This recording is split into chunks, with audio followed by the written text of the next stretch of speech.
for 1 year. Is doing rolling PMF run for 1 year, season by season, and then is to run 1 year full in coordination with the European overview paper from PSI, and in the end working on complete ACSM dataset at least 5 years to do long time source apportionment.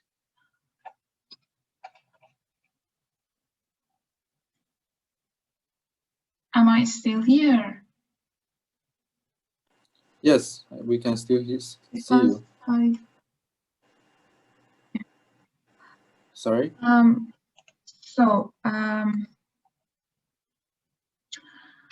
What I want to present today is a preliminary rolling result of 1 winter. So time period for our data is from December 2016 until February 2017. In this rolling PMF, I constrained primary organic factors. I used HOA from CRIPA, BBOA from Sally's reference, and I generated CCOA from our own data, and I used them by selecting random A value from 0 to 0.3 for HOA and from 0 to 0.4 for BBOA and CCOA, and also with bootstrap approach with 14-day window and 1-day shift with 100 repeats. And then in criteria part, I apply correlation between NOx with factor 1, level Kazan with factor 2, also explore variation of M over Z60 and 115 for factor 2 and factor 3 respectively, and black carbon with HOA, BBOA, and CCO together. And in the end, I used sorting M over Z 43 and 44 for our OA factor. And well, here you can see the plots for this run and this time period. As I already mentioned, I constrained first 3 factors as HOA, BBOA, and CCOA. So in mass spectra plot, you can see them. The factor 1 is HOA, factor 2 is BBOA, 3 is CCOA, and the last 2 factors are our OA factors. But if we look at the time series and also mass spectral profile for these last 2 OA, it seems that these 2 OA look like similar, even they have similar diurnal profile in this plot. That's why I want go back a bit to show our bootstrap results and have a quick comparison between the rolling and bootstrap. So here you can see the F44 and F43 plot for both rolling in the left hand and for bootstrap in the right hand. As you can see, especially for rolling part, it's not really good because I think that maybe they're a bit mixing in this time, especially in this time. And if we want to see the mass spectra and time series and also diurnal profile and to have a comparison between them, we can see that in rolling that we can saw them in the previous slides for mass spectra and time series and diurnal profile, but for bootstrap it looks good because they have difference between these 2 OAs. And even in time series, for example, when this factor is increasing, the other is decreasing. And also they have a different diurnal profile. I just want to say that as a conclusion, I did 1 winter with 5 factor solution as a rolling, with 3 primary organic and 2 OA, but still differences between the OAs splitting from bootstrap and rolling remain unclear. And for the next step, I just want to finalize these for winter and then rolling for other season, and after this 41 year in just one run. And this is just what I wanted to show you for today.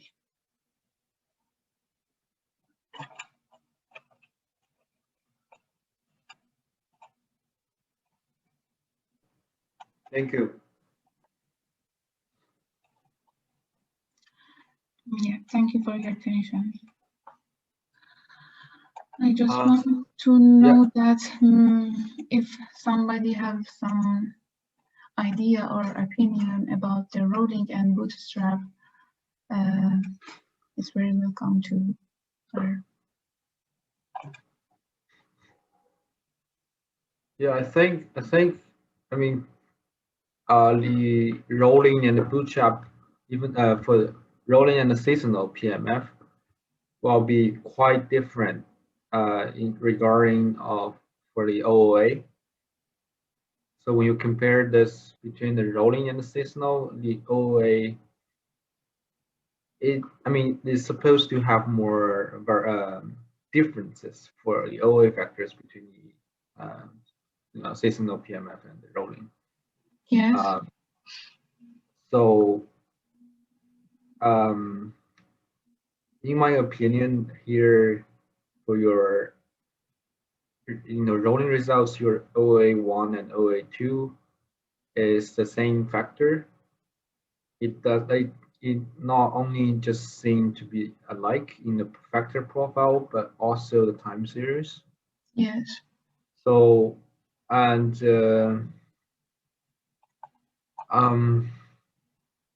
I don't know. I mean, as I said, you also compare with this, like when you summed up this OA1, OA2, with the one you have only one OA rolling result, right? Yes, I have them here. This yeah. This is 4-factor solution, and here you can see the correlation between them. So yeah, I mean, it seems to be basically the same solution. I think you just need the criteria to define when you can sum them up as a one factor. I guess it still be okay to run it with 5-factor solution, but at some point you have to decide. For example, as I said, for example, your OA1 and OA2 correlate at time series correlate very well. At some point, then you start to, you can start to say during this time you only have one OA. So do you guys think this is a good approach, or can you show the slide 11 to show the slopes and the correlation as well? Do you remember? Okay, you have the slope in the very right bottom of the figures. Can you zoom in?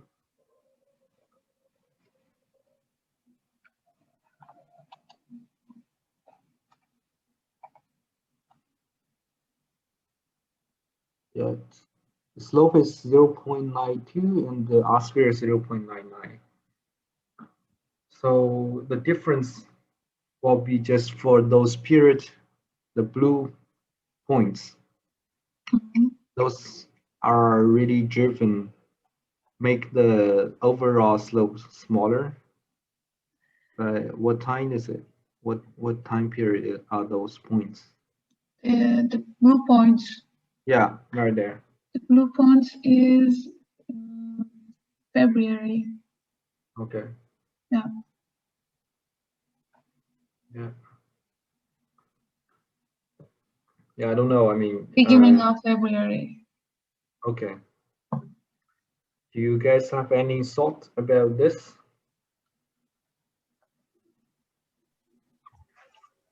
Hi, Ian. Hi, guys. Do you think that they're so different that you actually need to include an extra factor? To me, they look so similar, even in the February season that you have the highest difference. Still, they look very similar. So maybe just go for one factor less. Yes, I mean, the thing is, we were thinking about when can we decide. I mean, I also I agree it's a one factor, but I mean the question is, do you think it's a good approach to do the differentiation, just to run the 2OA anyway, and to see if they are alike? If then they are alike, then you just sum them up at some point. Like one of the criteria could be done is just monitoring the time series of Sure, these but 2OAs. do you see any gain in doing that? Yeah, because like so Or the you residuals better for that period, for example? The that could be residual one. for 5-factor solution is better than Okay. solution. Yeah, of that- course, but it doesn't. It's just mathematically improved. It's not. It doesn't Yeah, make but any. at least there is sense. some gain, though. Yes, but also I don't know why Bootstrap, especially in time series, we can see the big differences between them. I mean, not that big, but yeah, it's clear that one is increasing, the other is decreasing, and also the diurnal profile is different. But for rolling results, I don't know why, what happened. Yep. But in one case, you have a data set of 1 year and the other of 2 weeks. So it might be easier if you have a larger data set to find some differences. The thing is if they're meaning something or not. I don't know. I think here Samira, the difference are mainly driven by the differences of the the profiles. So but like I think the gaining of this approach is you can still run the same number of factors throughout the whole year, and this threshold or the criteria for differentiation, I think it's still rather not so subjective. Okay. And you can, yeah, you can. It makes sense to me. I mean, if you first of all, you have already tested there's not so much difference between one OA and two OAs. I mean, the sum two OAs versus the one OA factor solution, and then it's still okay to sum it up. You might overestimate it a bit of the OOAs by doing so, but I think it's still reasonable within 8%. So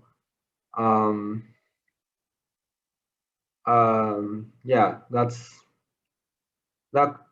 But like you have to test it if the differentiate criteria works.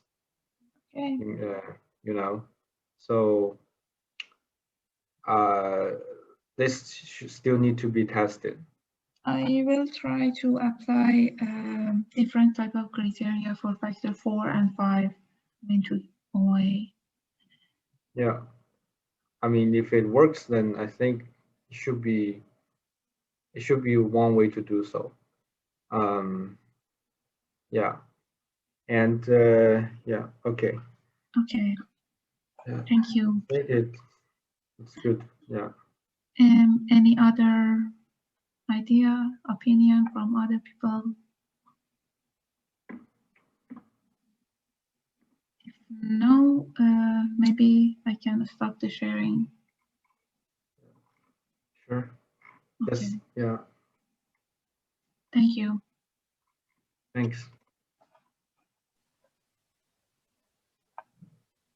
Who is next?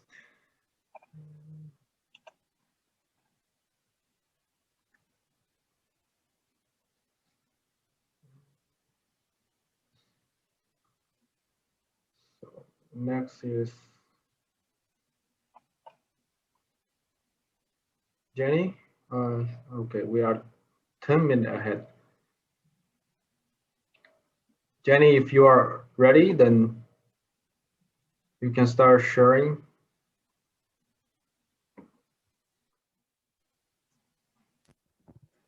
You can hear me? Yes. Okay, perfect. So I start sharing my screen. You can see my presentation now? Yes. Okay, perfect. So let's talk a little bit about our results. So some infos about our station. So we are located in Eastern Europe, nearby Bucharest, around 6 kilometers away. Bucharest is the most important city in Romania. We expect to have influences by traffic because we are located nearby the ring road. We also are located in the proximity of the Măgurele city, which is a residential area. But we have also agriculture fields nearby our site.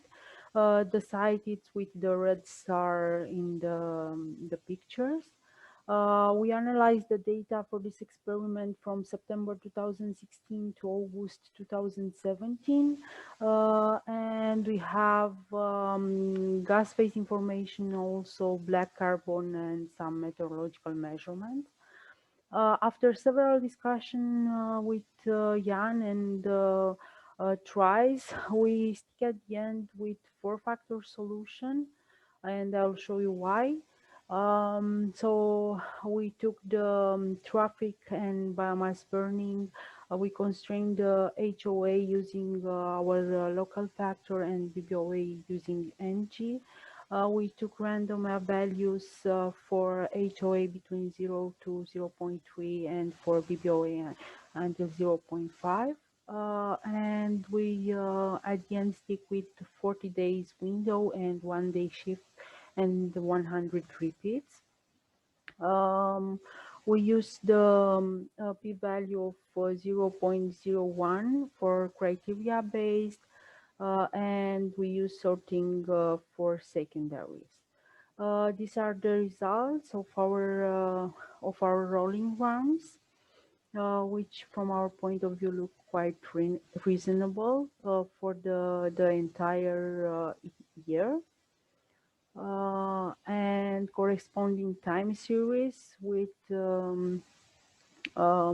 fractions for each month.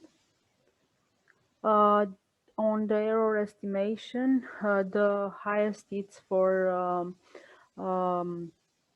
less oxidized factor, which is 37%, and then smaller for the other factors.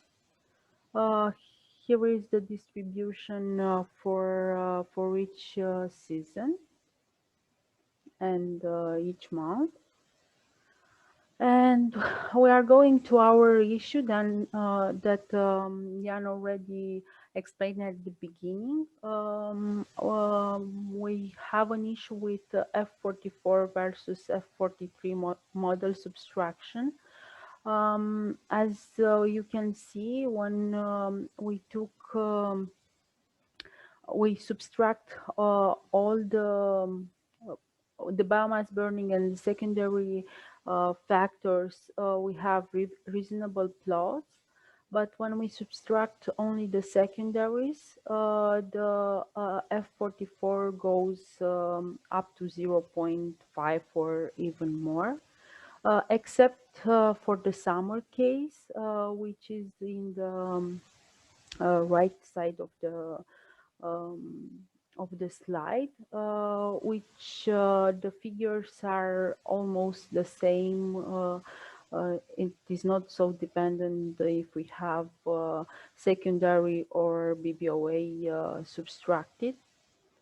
So we have this issue no matter what.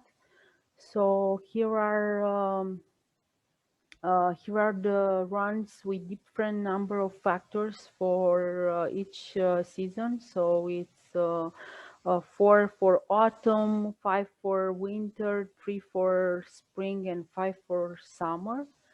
And as you can see, we have the same problem with F44 going up to 0.5 and even more. we have here plotted depending on the date and then on the concentrations. And you can see we have concentrations quite important, around 2 to 5 micrograms, which are above 0.5 for F44.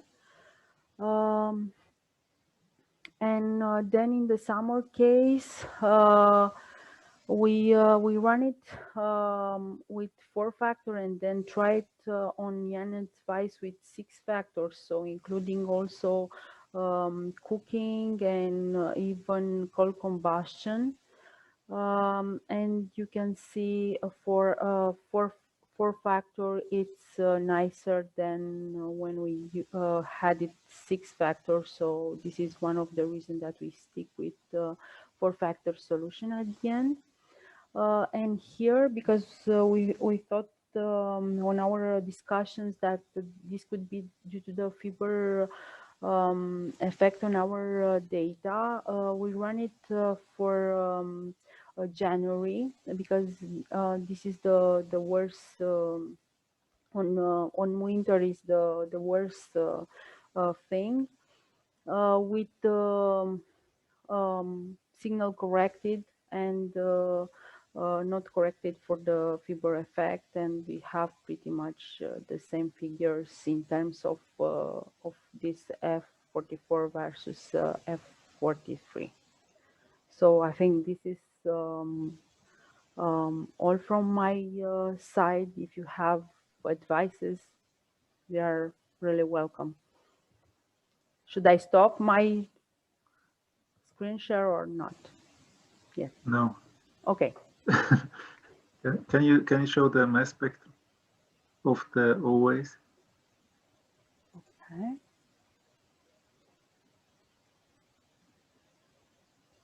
Okay. I don't understand how you can get values of F44 above 0.5, because I mean me neither. You should no, because the F18 is already the same as F44, right? So because that's fixed. Yeah. So it's impossible. Yeah, so actually, Jan and even Francesco had a look on the data, because at the beginning I thought that I did some stupid mistake when I analyzed the data. It can also be that Sophie makes some stupid mistake, but it's not possible. But but we average and do it again the runs using different Sophies. So we used 6D and 6E, even the previous Sophies, to do all the calculations over and over, and we have the same issues except for the summer part. Yeah, I asked Francesco to look into the data and his code. It doesn't seem to there anything wrong with the whatever the about the code or no, but it must be wrong. I mean, it cannot be above. I mean, unless 18 is disregarded. But I mean, if it's in the, that's the only thing. I mean, if the ions that are calculated from F44 are not included in calculating the fraction, then I understand you can have more than 50%, but otherwise it's just not possible. It's just wrong. So, Benny, have you double checked if you also like excluded the 44 related variables? Yes. No. I mean, while you exporting your PMF input in ACES and local, did you? No, this I didn't check. I checked that I excluded the 44 when I ran Sophie, the Sophie. Yeah, you did. Yes. But maybe I guess if you, so for example, if you don't have this 44 related variable at the first place, like and then you exclude it in the Sophie. So basically you need to look into the original matrix, the original PMF input matrix to see if there's 16, 17, 18 variables there. So if there's nothing, then it could be the problem, I guess, but I'm not sure. Must be something like that. I mean, if you look now, the F44 in the MOOA, that's around 0.24. And I mean, can you go down to your F44, F43 plot?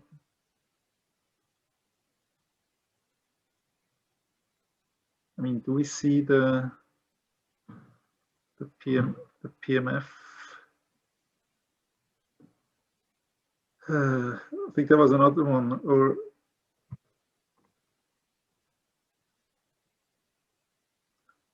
Slide 9 or?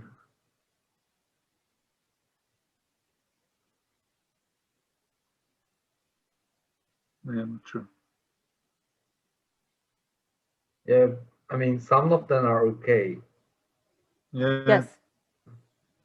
But something happened when I subtracted from the model only the secondaries, because when I took it all, it looks reasonable. And then when I subtracted only the secondary, it happens like this. So yeah. But maybe you don't include somehow then somehow the 18 is not there when you do this calculation. sorry? Maybe you use a mass spectrum to subtract the primaries and you don't start with including the 18 at the beginning when you do this calculation. Or I don't know. It must be something like that. Yeah. But what if, I think it's also, I think I myself and also Francesco checked the data. Yes. But Yeah, we had so one I don't problem, know. but then it Yeah, was we have the problem, but now this new version should take care of it.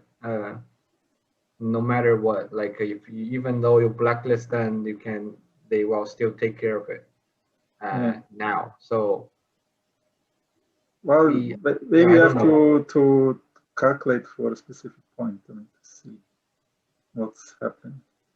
Yeah, I mean, if It must you be have wrong. the, I mean, there's no way that. yeah, if you have the experiment open, can you go? Yeah, I have an experiment open. Can you just check the original matrix? Let's just look into it. Let's see. I have a lot of stuff in here. Sorry. Where okay.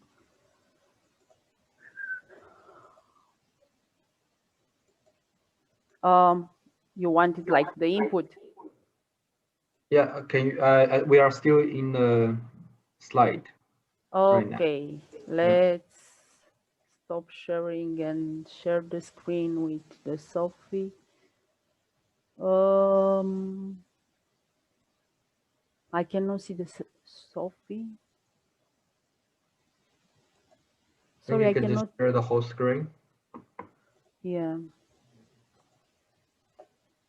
You can see it now? Yes. The experiment? Okay. Perfect. So you want to see, this is the, Okay. this is the, It's there. Or maybe also profile. open your org specs. Yeah. Just to see basically the second and third columns. Yes. Yeah, it's there. I think it's not excluded. No. So it's not a problem about. Yeah, You remember we checked even the signal to noise ratio, and then we use it the data done weighted in the original in the ACSM software, and then not done weighted there and done weighted only here, because we thought that this is the reason at the beginning. Yeah. But it's not, right? No.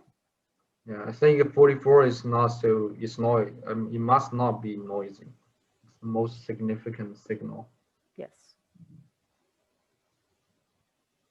Yeah. Here we really don't know what's the reason it's like that. But why not choose a specific time point and make the calculation by hand? Yeah, More like, we can I mean, just, do it. I mean, not now, but I Sorry. mean, it needs to be figured out. I mean, Sure. I don't understand how, or I mean, the only way it would be that some values would be negative, but usually in positive matrix factorization, we don't have negative.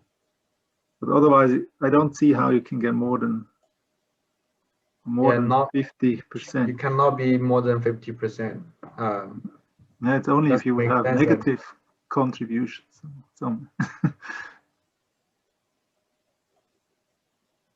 Okay. Yeah, we can have another look. I Yeah. think, but we are somehow stuck with the data because we try all the things that we thought Yeah, but is the I reason. believe it's just some calculation error. There must be Okay. something in Sophie or whatever. Yeah, we can. Yeah, let's. You can do the calculation for those. You can just, for example, find out what the time period for those points was higher than 0.45. Sure. Just find these points and do the calculation by hand. I mean, you can basically just do it from your time series of your 44, 43 and minus the 44, 43 from the POAs just to calculate it to see if they make sense. Okay. Yeah, just do it like manually and compare it and to make sure Sophie is doing correctly. Then if that's a problem, then it should be easy to fix. Francesco just need to have to do something on that. But if it's not, then we can talk about this later. Sure. Yeah. I don't know. Hopefully it's that simple to fix this. Must be. Yeah. Okay. I hope also. Okay. Thank you. Thank you. So let's move on to Radek, if you are ready. Yes, I'm ready.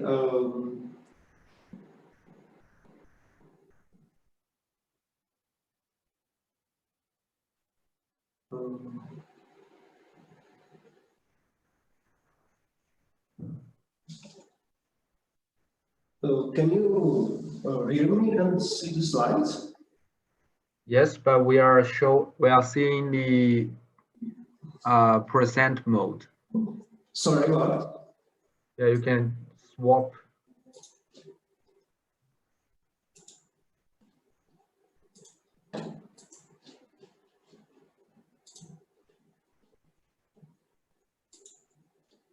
Can I start? Can you go to the very top? There's a display setting. Displays. You can swap the mode on the very top left. Display settings. Yeah, I think you have two screens, right? Yeah. Yes. And the other screen, you go to the display settings. It's on the very top left. Yeah, that one. Swap. Yeah, here it is. Yes. Okay. Yeah. Thank you. So, good morning, dear colleagues.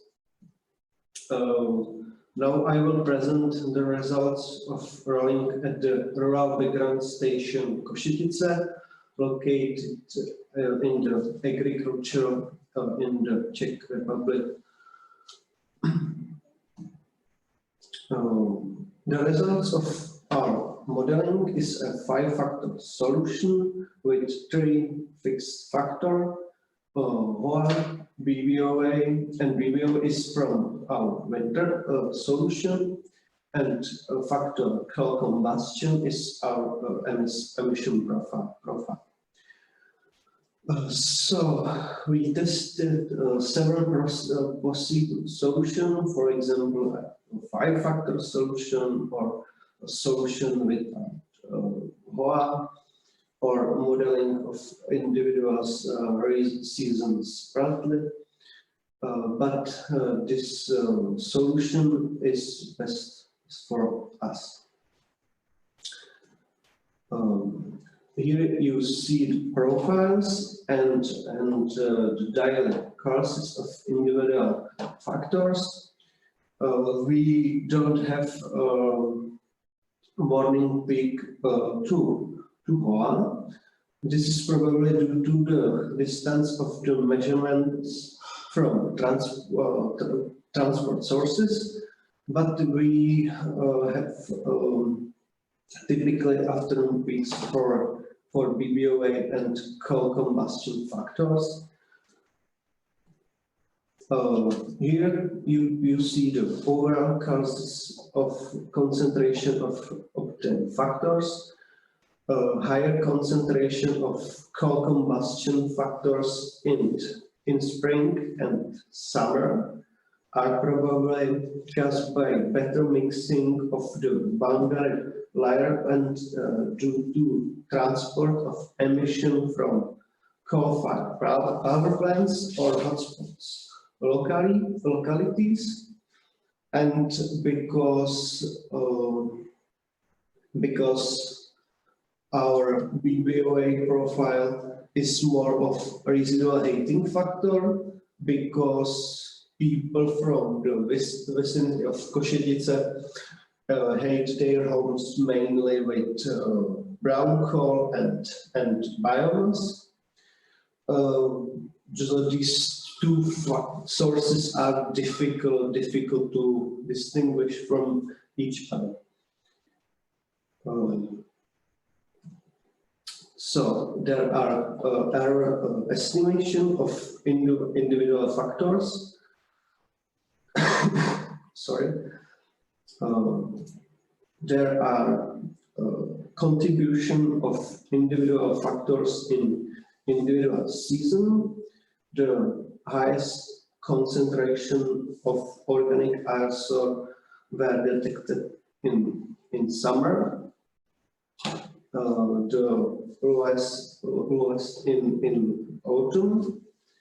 The highest concentration of OA, coal combustion factor, and low oxidized organic aerosol were measured in summer, and the factor more oxidized factor in spring. So here you see the results of the 44 versus 43 subtraction, model subtraction for each season, respectively for the whole year. And it's all. And thank you for your attention. Thank you.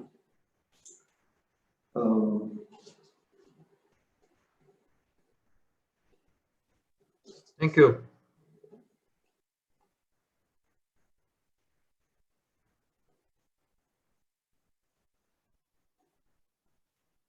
Any question?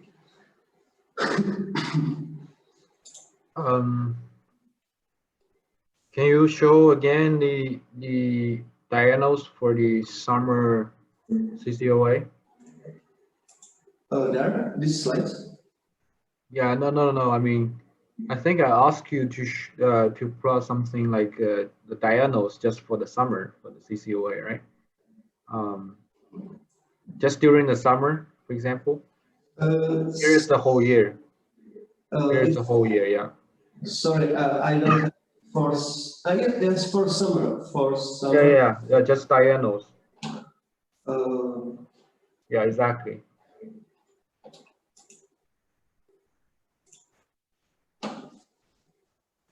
There is for summer and share of combustion factor to total organic arsenic.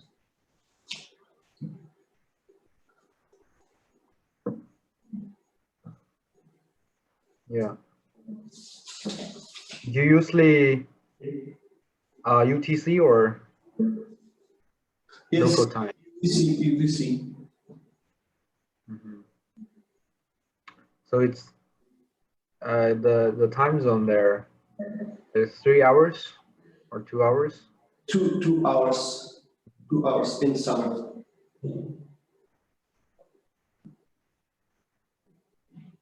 Yeah.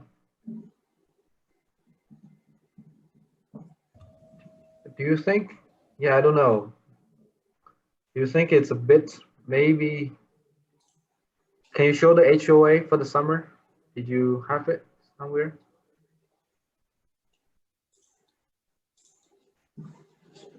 I don't know. No? Yeah, I'm not sure if I asked you to do this yet. Yeah, I don't know. I mean, if it's the UTC, yeah. Andre, go ahead. I mean, the concentrations in the yearly was very low, right? But in summer it's a bit higher. Did I get it right? Yes, the concentration are very low, but in summer are highest. I mean, in Poland when we had the cofactor, I mean, it correlated pretty well with chloride. So I don't know if you had a look at what 39 is doing or so. I mean, did you check the time series of chloride? This factor non-correlate with chloride. It didn't. No, I don't think that they did. So Andre suggests maybe you can look at your external data of chloride. I mean, your AMS should measure the chloride at the same time. Then you can do to see if your CCOA correlate well with the chloride to say one of the justifications for this factor. If I may Yeah, add, I think, yeah, go ahead. You might in summer, you might be below detection limit for chloride because it's mostly in the gas phase then. Okay. Measure enough chloride in the particle phase maybe. But definitely for winter you can check. Yeah, winter very low. I mean, maybe it's just for whatever reason in summer that HOA and CCOA gets. I mean, maybe CCOA is more influenced by traffic as well. I mean, it looks like traffic more or less. Yeah, but here I think I asked him to sort or evaluate the CCOA by 215. Is that so? The deck? The variable 215? 150. No, it's not 115 because they have like MZ up to 300. So so we did it like based on the 215 instead, not 115 because 115 is more than less more explained by the. It's not so significant, this variable. It's not mostly explained by the CCOA somehow.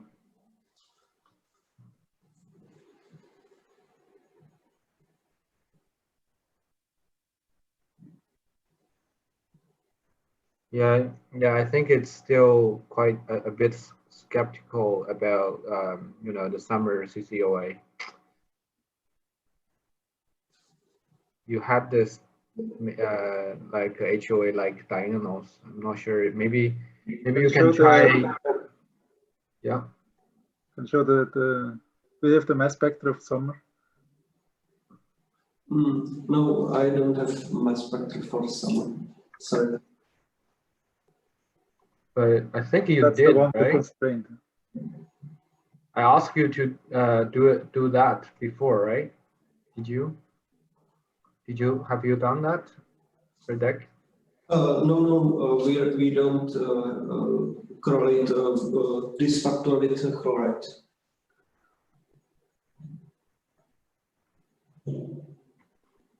We can do it.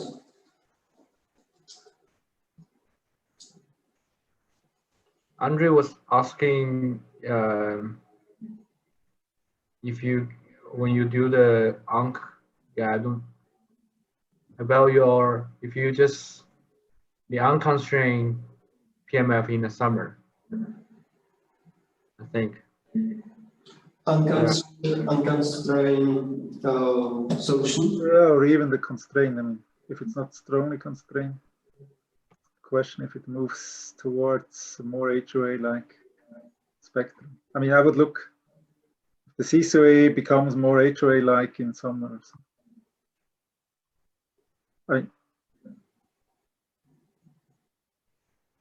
It's unlikely that it's CCOA, right? In some.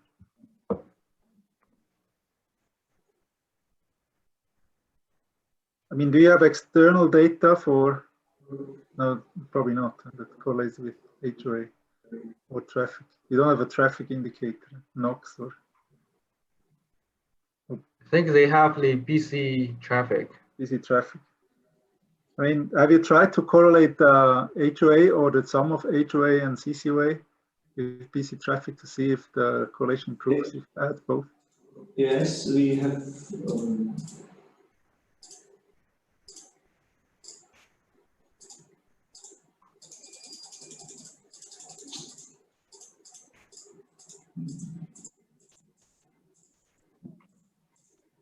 For summer, just correlation for the summer are there. Yeah.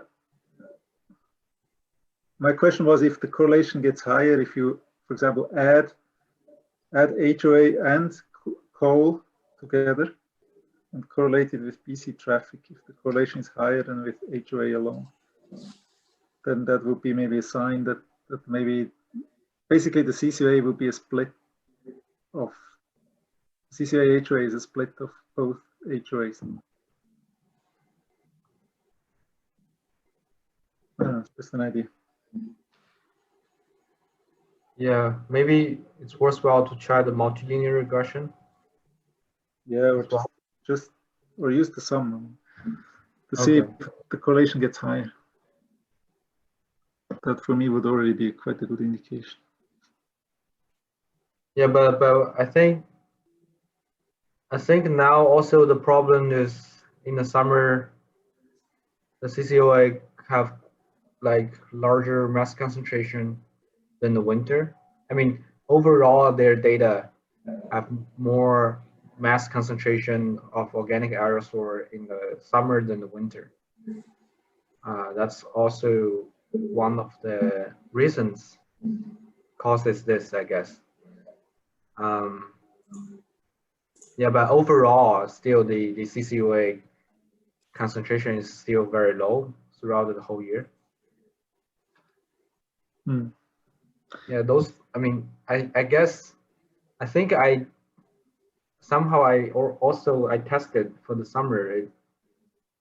In my perspective, I think it makes sense to have the CCOA, but we just need to figure out how we can, get a reasonable, like CCOA. I guess maybe Radek, one thing you can still try is when you just change the criterion for the CCOA using maybe another variables. Okay. Like just you may need to look at I think I sent you a paper saying what kind of high mass to charge ratio can indicate to the could be the fingerprints for the CCOA. Yes. So you can check the diagonals for those key variables for first, just for summer, to see if they are a good candidate for the criterion. For example, if your 215 show also like a traffic like patterns, then you should not use it. But if some of the high mass variables just shows like reasonable diagonals, then you may use that as the criteria, like as the explained variation of that variable. Then and the problem could be solved, in my opinion. But yeah, are the high MZs actually included in the PMF, or are they only? Yes, it's included in the PMF. It's up to 300. Okay, then it's Yes. good to show us the mass spectra, maybe in a logarithmic scale, and including the relative contribution with the stars. Yeah, yeah. To see the full range of the MZ to see. I mean, yeah, I think the CCOA. Yeah, the CCOA factor overall, it explains most of the variables in high MZs. That's also one of the. But also in summer. Yes, yes. Okay. That's why we think it's still feasible to have this factor in the summer at the first place. Yeah, but like I think what you can do is just maybe just look into this high MZs again to see if it's okay. a good criteria. Yeah. Okay. I mean, this site, you said it's more organic in summer than in winter. Yeah. So is it on a hill or something, this site? Or not? Or is it really in the flat terrain? Maybe can you go back to the first slide, your introduction slide?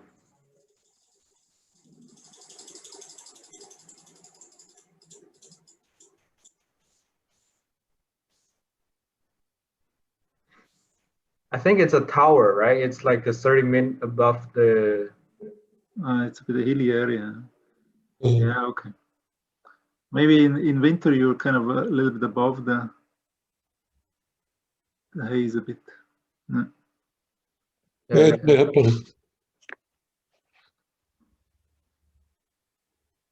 Yeah. It's probably the reason.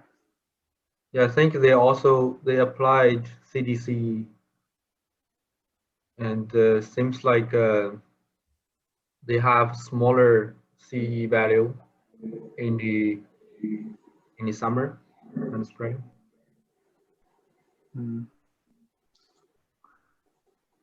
Yeah.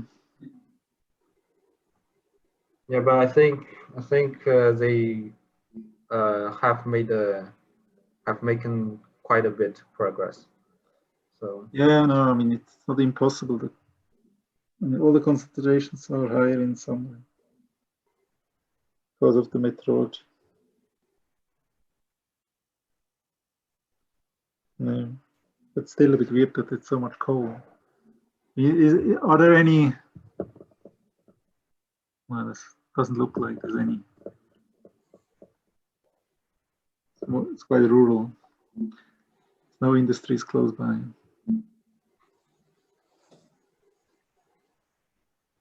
Good. Yeah, I think those suggestions you gave are good. okay, thanks. Okay, thank you. Yeah, thank you, Radek. So maybe one thing I should remind you guys, for whoever is using the version before 6.d for evaluating the criteria. So those of you should be very cautious. Maybe you should consider to reevaluate your criteria. I think Sophie has had the problem on the p-values calculating for a previous version. So just to remind you all, if you have evaluated your criteria using the previous version before 6.d, then you should reevaluate it. Anna and Francesco found out there was some problem about the previous versions. Yeah, but like I guess most of your results were finalized using the rather latest version. So it should not be a big problem, but it's still worthwhile to mention it. Just make sure you have done it correctly, because we really recommend it to use these p-values. So it's very important to make it right. Yeah. So do you guys still have any comments? And if not, we can have our first coffee break, and we can come back at the 11. Or just if you have any comments, you can just talk right now.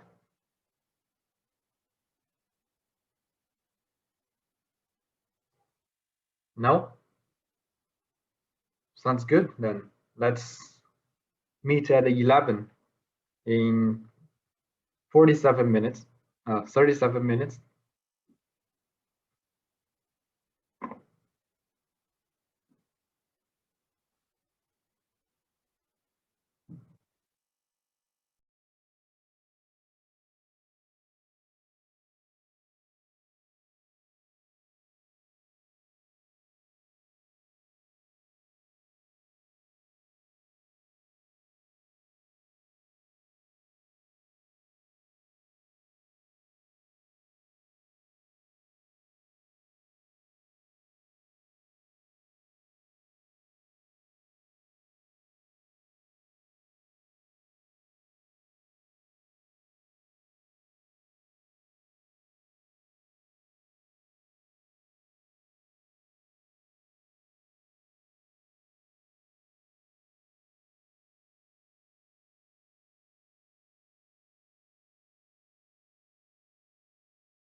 Hello, guys.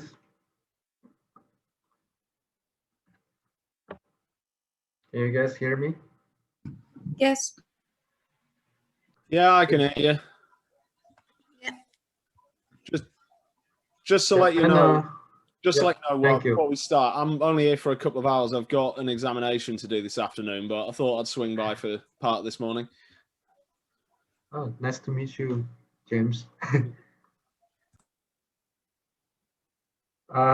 So Anna, Yeah. would you like to share the screen now? Yeah.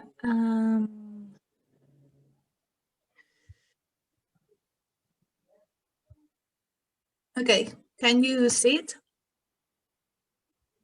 Not yet.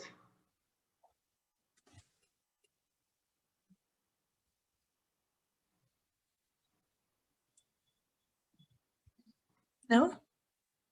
No. Can you try it again? Yeah. Let me see.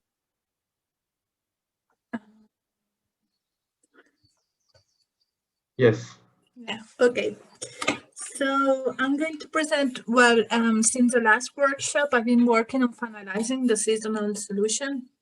And I start looking at the rolling PMF at North Kensington in London. So as a just for you, as a reminder, so North Kensington is a monitoring site located in inner London, so it's quite urban. It's located in a residential area, so it's not very close to any big road, but mostly close. Well, there are some residential streets around, and mostly there's a school nearby and some residential streets. We have ACSM measurements from December 2015 to February 2018, but I've been just looking for the PMF. I've just been looking at the last year from December 2016 to February 2018. So that comprises 2 winters. And the site has also some collocated gas measurements and also black carbon. So for the seasonal, in the last workshop, I was showing the results using the constraining the profiles using the CRIPA profiles for HOA, COA, and also BBOA. But it looks like that factor was very oxidized itself. So following Ian's suggestion, I constrained BBOA using some kind of our own BBOA extracted from 50 bootstrap runs using the winter 16-17, and for that one before I constrain it by the Salis profile, I use the random A value from 0 to 0.4, bootstrap enable, and 100 repeats. And this is the list of criteria. So I look at the correlation of between HOA and NOx, and I look at for p values below 0.05. For BBOA, I look at the correlation between BBOA and BC boot burning, and I look for values lower than 0.5 and 0.05. For COA, I look at the ratio of concentrations measured between noon and 1 and 10 and 11, and I should be greater than 1. And I sort MOOA as the factor with the largest fraction of F44, and I look for LOA based on the F43 values. Here are the 2 profiles for the 2 winters that I'm considering. And for the first winter, well, there's the 3 primary factors that I constrain, and then there's a more oxidized OOA. That's the one here, and then I could see that there was a second LOA factor that it has quite a bit of F60 in there, and it will be more like an HBBOA factor, and as it mirrors a bit with the BBOA factor itself. But for the second winter, I could not distinguish these two OA factors, and I just had a general OA one. And so those will be the error profiles for the first winter, and the slopes they are quite low, below 20%. And for the OA factor, like the combined with the MOA and the HPBOA will be around 30%. For the second winter, that will be the error estimation for every factor, and they are quite low, even the OA factor in here. That will be the time series for the first winter, and the diurnals, they follow like as expected for each of the factors. That will be the time series for the second, and as well the diurnals following like what we would expect. And for the spring one, so here also I could distinguish two OA factors, one more oxidized and a less oxidized one. And so those will be the error profiles. They are quite low in general for all the factors below 20%. And that will be the time series for the different factors. And yeah, they quite follow, well, especially the diurnals, they will follow what we were expecting. For summer, as well, two OA factors, and there are two OA factors, and I didn't not constrained for BBOA, and that's just really looking at the F60, but I still have to try to see if I constraining for the BBOA factor, that will reappear, and maybe just to see if it's very low. But for the seasonal solution, I just prefer to put it like that. And that will be the error profiles. They are quite low as well, with exception or a bit of exception of the LOA factor, that is about 24%. But still, like looking at the slope and the distribution of the points, they look quite could. For time series as well, this is they expect more or less what we would expect that they are doing. And for autumn profile, here I try many times to see if I could distinguish also two OA factors, but I couldn't see that they were not making any sense when I was trying to force for a second OA factor. So I left it like that with just one OA factor. And that will be the different error estimations, that they're quite low for the different factors, and that will be the time series. So that will be whatever. I know that I've been going through very quickly, but that will be the seasonal solution. So for one of the winters, I could distinguish an HPBOA factor that I've been naming like a general LOOA. For spring and summer, I could distinguish two OA factors as well, but that was not the case for the autumn and for the second winter.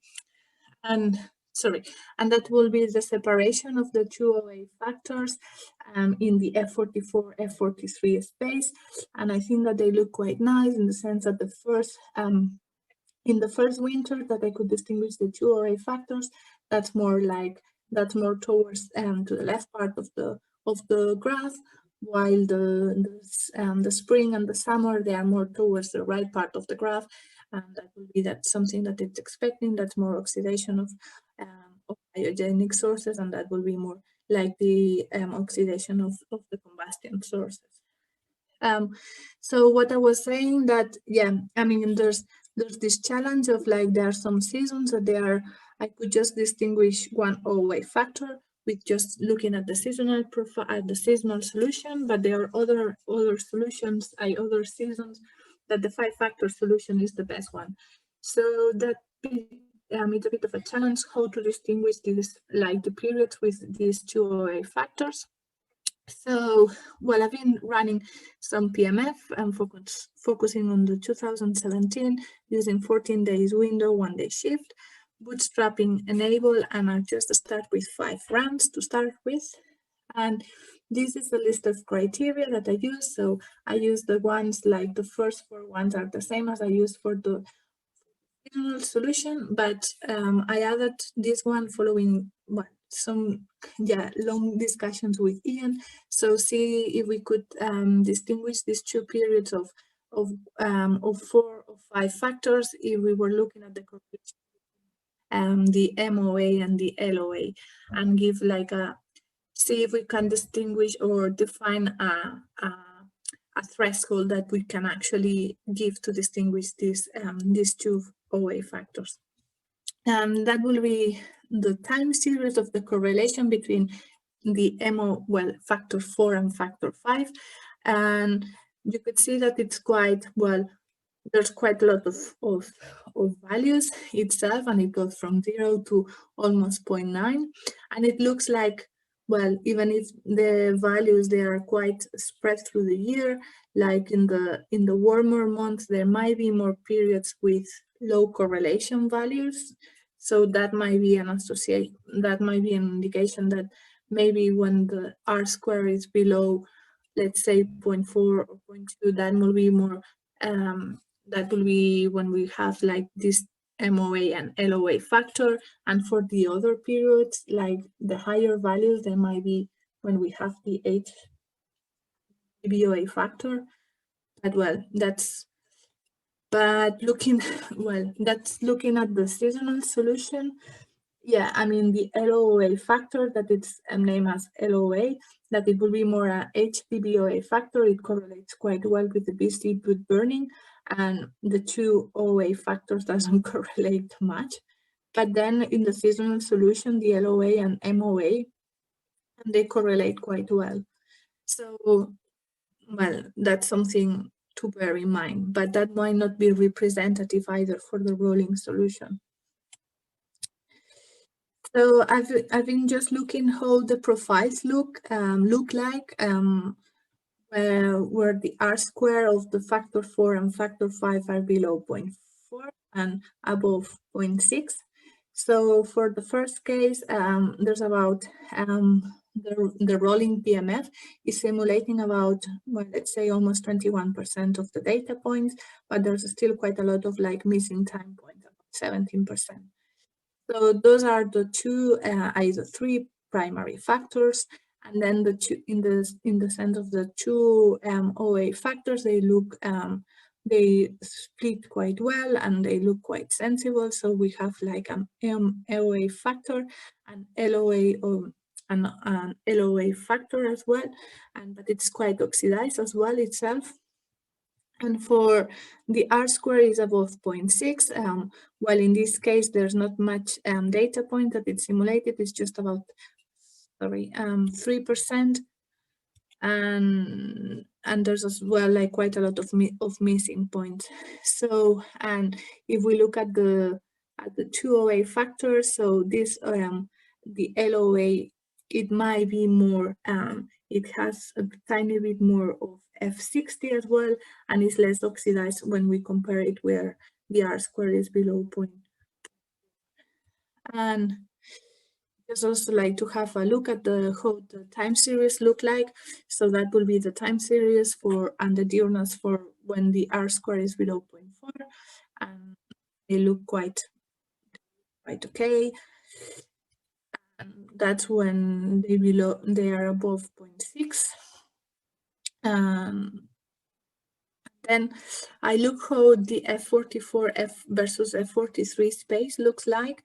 And well, obviously because it's a rolling, it's quite messy, but yeah, I'm quite confused. So when it's R below 0.4, it looks like then mostly all the points are tending towards the right part of the left part of the graph. So that will be more kind of combustion related sources. And for the R-square above 0.6 is actually more towards the right-hand side of the graph. So that will be looking more like at the biogenic sources. And that will be also like looking at the correlation. It's just because I'm not very sure if this is actually a good criteria or yes, but it's just like just looking and experimenting a bit. So that's when the R-square is below 0.4, and I have the issue that it's the BC boot burning is actually quite well correlated with almost all the factors, and that's not the case when I'm just looking at the seasonal solutions, it's just factor 2 that is really well correlated, and that's actually the same for R squared above 0.6, and that will be me for the time being. So yeah, so the point that I'm here now is just to how we can try to find a good criteria to select.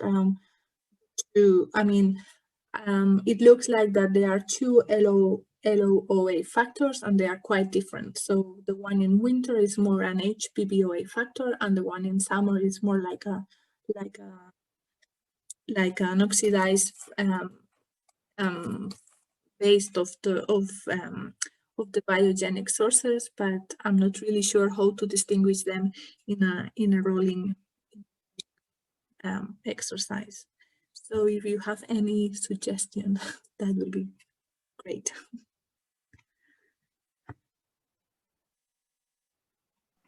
Yeah, James, you can ask questions. You raised your hand. Like... Also, Stefan. Yeah. There's something hauntingly familiar about the previous work that we did in London, because it seems to me that a lot of the problem is that, particularly in the winter, the OOA factors are absorbing a load of the variance off the biomass burning factor. And now I'm just trying to think of a helpful suggestion here. There was that paper we did a few years ago where we actually got 2 biomass burning factors out of London, but that was with a high-res AMS, so that doesn't help you. I'm just wondering if there's, but that would all be tying completely with one of your, the LOOA factor starting to resemble the wood burning factor in winter. Yeah. But the other thing was that we weren't able to get 2 OOA factors in winter. The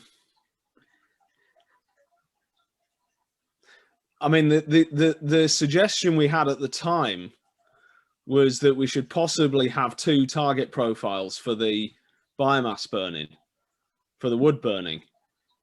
But that was purely hypothetical because we didn't have any ACSMs in the UK at the time. I don't know if you've tried that, have you? I haven't. But that would be a lot of work and would probably involve completely re-engineering stuff and things. So I'm not so sure that's a good idea or not. But it's true that I can try to, for instance, using the seasonal solution.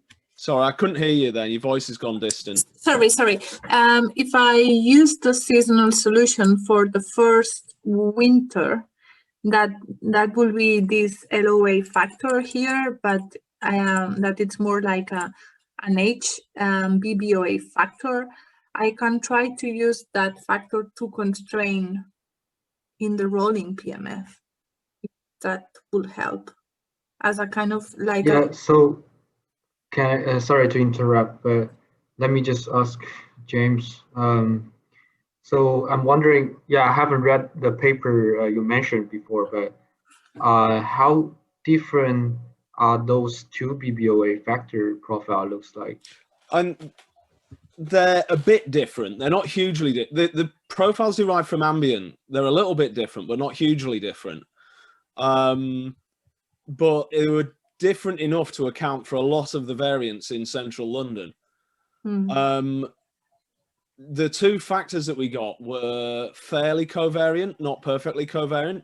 But the thing that was really important is that when you looked at the difference between the 2 profiles, like one had, higher F60 and there was like different 44, that kind of thing. But when we did a subsequent experiment where we're doing controlled burns on wood, we saw the exact same difference in the pyrolysis and combustion phases of the wood.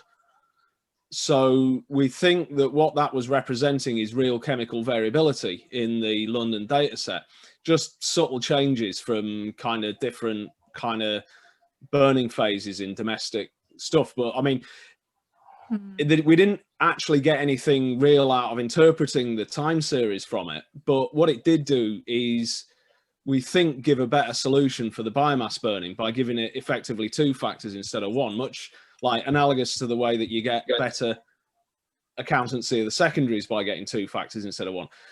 But like I said before, this is with a high-res AMS, where you've got all this extra detail to play with. I mean, what we could do in theory is take the target profiles we got from London in our previous paper and apply that in here, but that would, I've no idea, that, like I said, that was only a hypothetical suggestion. I don't know if it'd work or not. That wouldn't be so hard. I mean, we could take them as reference profiles and I mean, just recalculate it for unit mass. And that wouldn't be so hard. I mean, how much is the BBOA again in winter? Is it a big fraction? I haven't shown it today, but it's about, yeah, it can be, well, for instance, here it's, I mean, I would say that it's, this is, well, maybe if I do it better. This is kind of like, that will be LOA, but that will be the HBBOA.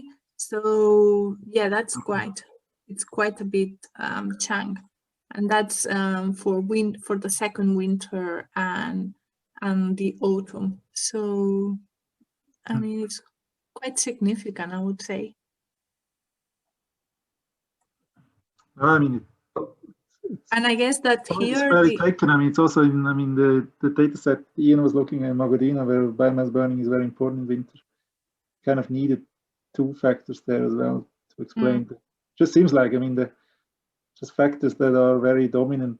Maybe you want to have 2 factors explain their chemical variability changes. I think this is, if it helps, it can just happen. I mean, that's normal. I mean, I don't know if those factors ever made it onto Jose's database or not, but if it helps you, I can try and dig them out if you want. Yes. Yes. I will do that. Yeah, I'll call that an action then. Yeah, I can try to, yeah, to constrain it for the rolling. See. Then just, you can still but like play around with the A values. Yeah. Yeah, but the thing is here, I think it's for this winter, for example, I think it already make a lot of sense. The BBOA Anna got here is from her unconstrained PMF. So, I mean, it's a fresh BBOA apparently, and I mean, and also if in the LOA, it looks like it's HBBOA, and she also tried to constrain the Kripa, the Paris BBOA, which has higher 44 than 43. So when she trying to get to another OOA, then the LOA will looks like a fresh BBOA. So it's basically you do have this 2. I really wouldn't think of it in terms of fresh and aged. For our paper, we spent ages trying to drill into that. It's all fresh basically, but you just get enough variation in the emissions profile. And it can all but just be explained by, you know, combustion conditions and things like that. I can send those references out if you want. But when we previously looked at this in London, we were kind of really doing effort to try and see if it is a kind of an aging thing. And as far as we can tell, it's not. It's just all fresh, but it's a very variable fresh, basically. Yeah. But in other cases, you know, James, we have, I mean, it was difficult to, I mean, usually when it split up in 2, it was often a little bit, one was a bit more aged than the other, which is, I mean, yeah, I'm just possible, depends on the data set somehow. Oh, yeah, this could be something specific to London. Don't get me wrong here. I mean, in fairness, this is the only data set where we've seen this happen before. But it could be a specific thing to London because it's worth, I mean, 2 factors is that one is that biomass burning is a big factor in London in the winter because we don't have much of an organic background, you know, particularly in a westerly. But the other is that a lot of the wood burning emissions are not very well regulated. You know, something that Gary Fuller's been going on about a lot. So, you know, it could be that we are just got this really messy, dominant biomass burning source.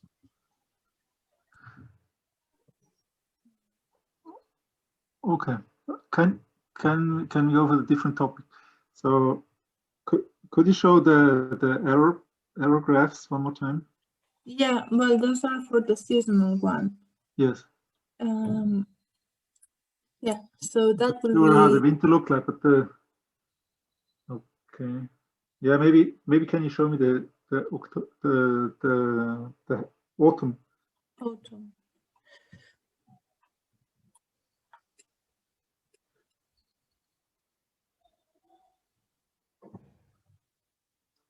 I mean, here I have a feeling that, I mean, there's some points are really off.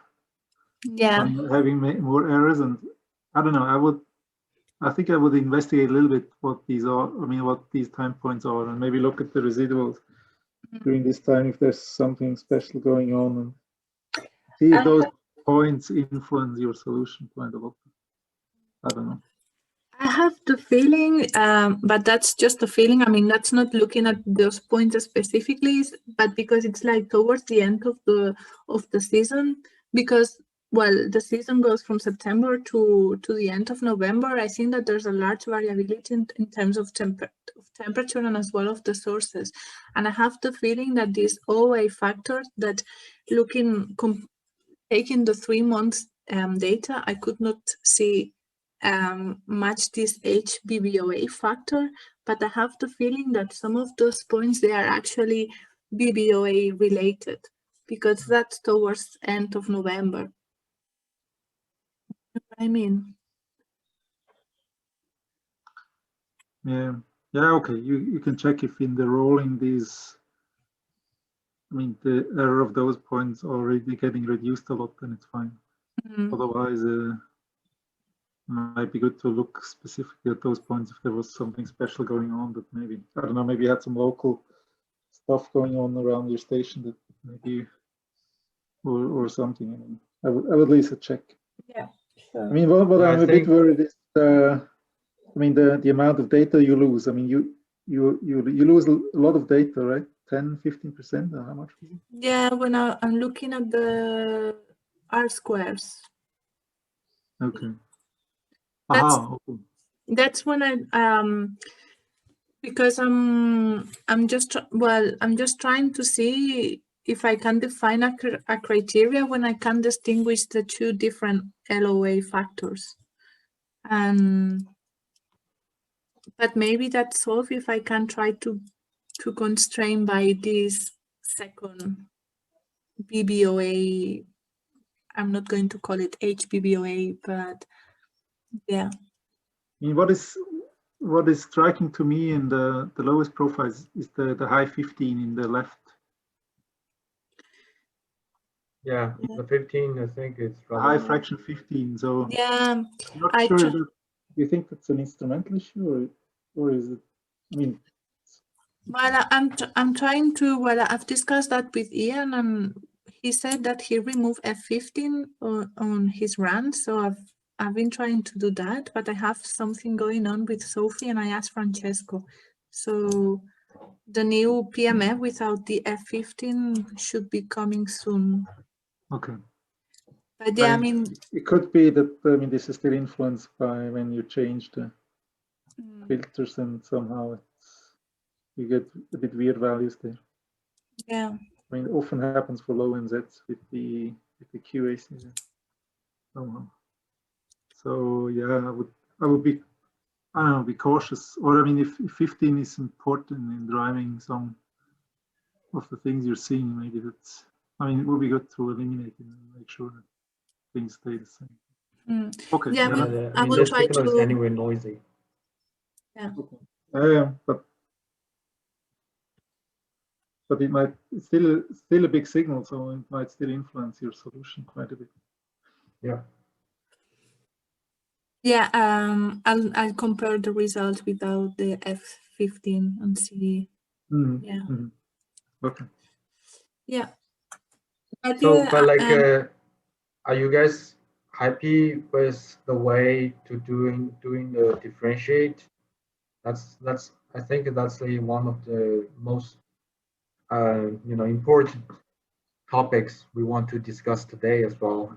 It's not just Anna and Samira also has this problem. I guess we should, if you guys have any thought regarding this approach, just say so.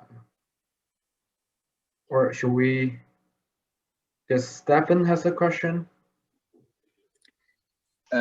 Yes, can you hear me okay? Yes. Yeah. You can. Maybe it's on a simpler level, but if you were to do a 4-factor solution in place of the 4-factor solution, would the OOA that you presumably get out be roughly equal to the sum of the more oxidized and less oxidized OOA you get from a 5-factor solution? It will be more, I mean, it will be the addition of them, but it's obviously, it will be look like more like a more oxidized OOA. Yeah, so I think Stefan's question is more like when you sum up this MO and LO in this 5-factor solution, are they look alike for the 4-factor solution? Yeah, exactly. With only one OOA. Have you tried that? I've tried that. I can dig up the results.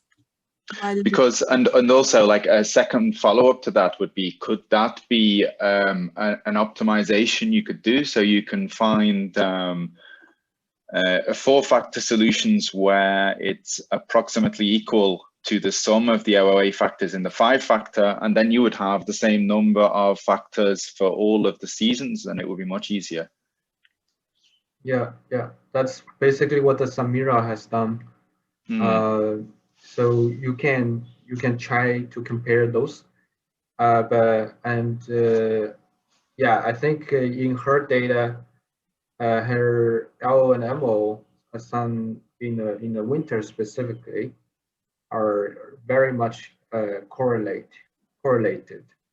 So if that's the case, that I think it could be a good criteria to use as a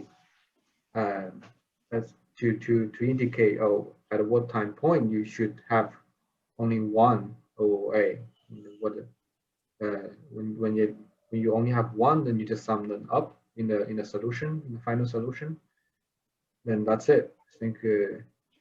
Because that should also provide you with a nice point of transition, because otherwise, if you don't have that criteria, you will have a jump in the mass of the primary factors when you move from between 4 and 5. Whereas if you make the transition exactly there where the sum of the 2 factors starts to diverge, that should keep the masses, maybe closer together. Or you just run 4 factors. I mean, otherwise I don't see how to do this rolling PMF. Yeah. Yeah, the only thing is that, well, it's kind of a pity to lose this information of like having 2 factors and just one OOA factor. But yeah, you could still provide it actually. I mean, it's always a representation of the data set that you have, right? I mean, even if you run 3 days of PMF, that's still an average representation of that 3 days, I guess, like on a sort of more philosophical point. Yeah, I can just maybe try to go for the easiest way, and it will be just to look for factor solution, and then. Yeah, I will certainly do that. Maybe you can just start with running the rolling with 4 and 5 just for the winter 2017. I think first, just try to do it for one season first to see if it makes sense to, if they are very much different between the one OOA solution and 2 OOA solutions. If they are not, then I think it's still okay to do so. We'll have like 2 OOAs and then sum them up afterwards. So I think, I don't know what do you guys think? What others? How about you guys? I mean, do you think this is a good approach or any comments?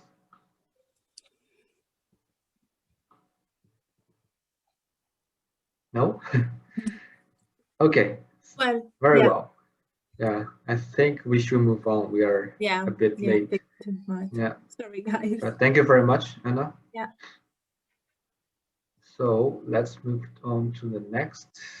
Laila, could you start sharing your screen, please? Hello, yes, I can. Okay, 1 second. So Laila will talk about her data in Paris. Okay, can you see my screen? Yes. And can you hear me? Yes, I guess. Yes. Okay, great. So yes, as I just said, I'm going to talk about the data in Paris. I mean near Paris.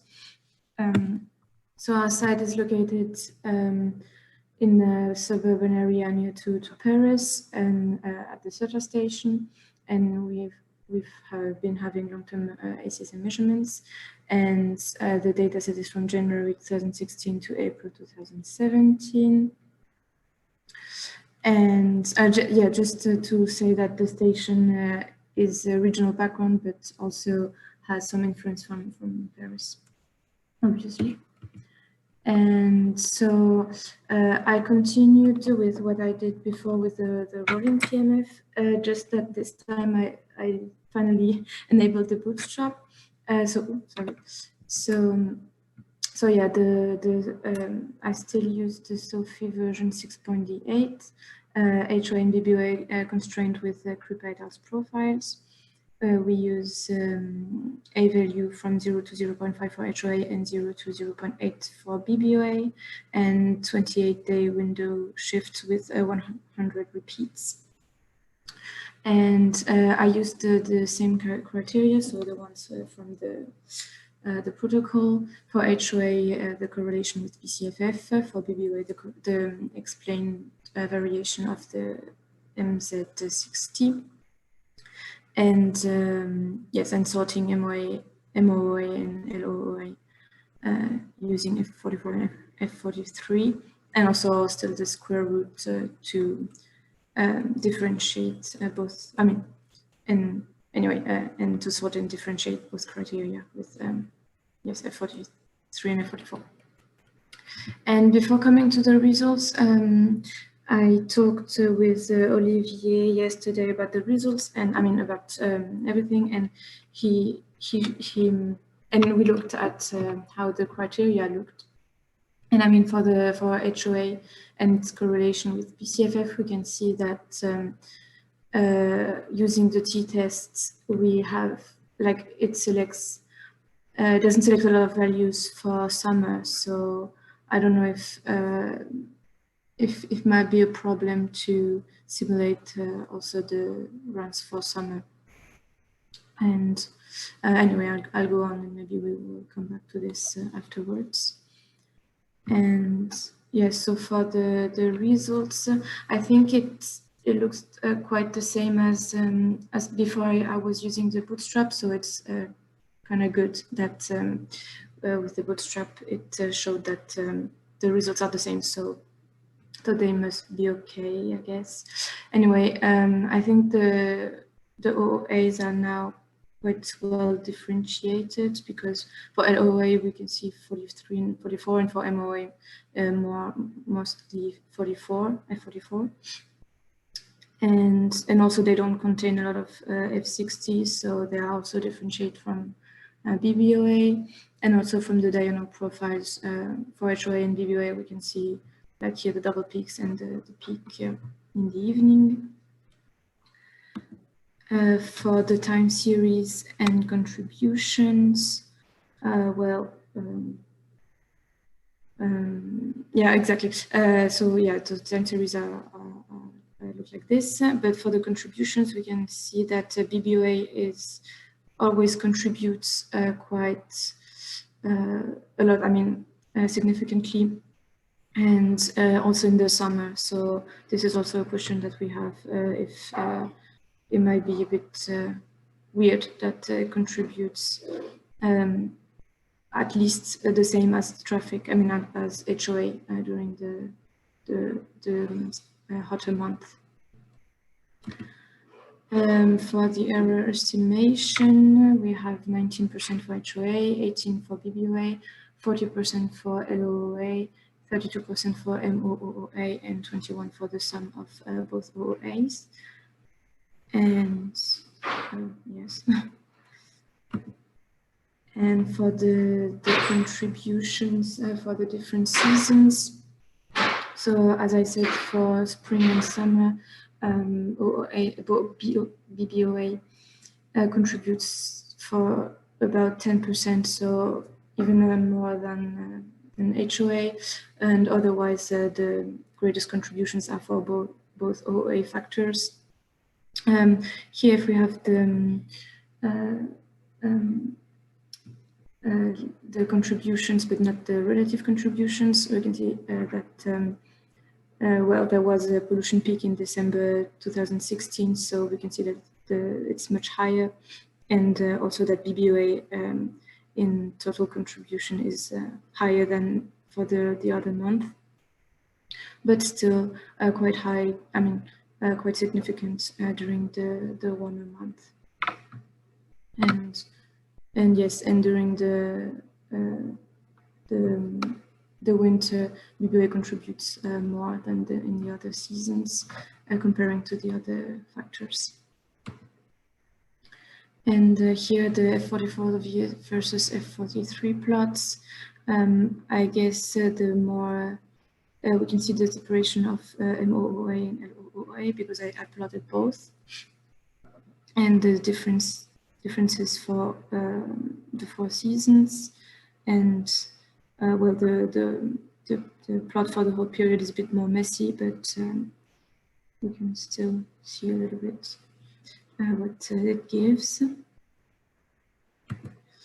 So yes, so I did the rolling PMF over 1 year with the Bootstrap. We still have the 4-factor solution with HOA, BBOA, LOOA, and MOA. But since I don't really look at each season specifically, it's just like the mean, the average solution is on the whole year. So maybe this would be a bit messy for HOA and BBOA during the summer. Yeah, so I don't know if you have questions or ideas about this. And thanks for listening. Thank you very much. Lela, could you go to your slide 4?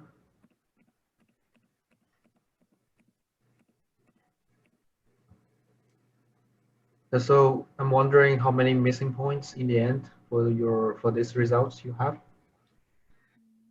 How much percent? You can go there. Yes, I will go because The average solution, last panel.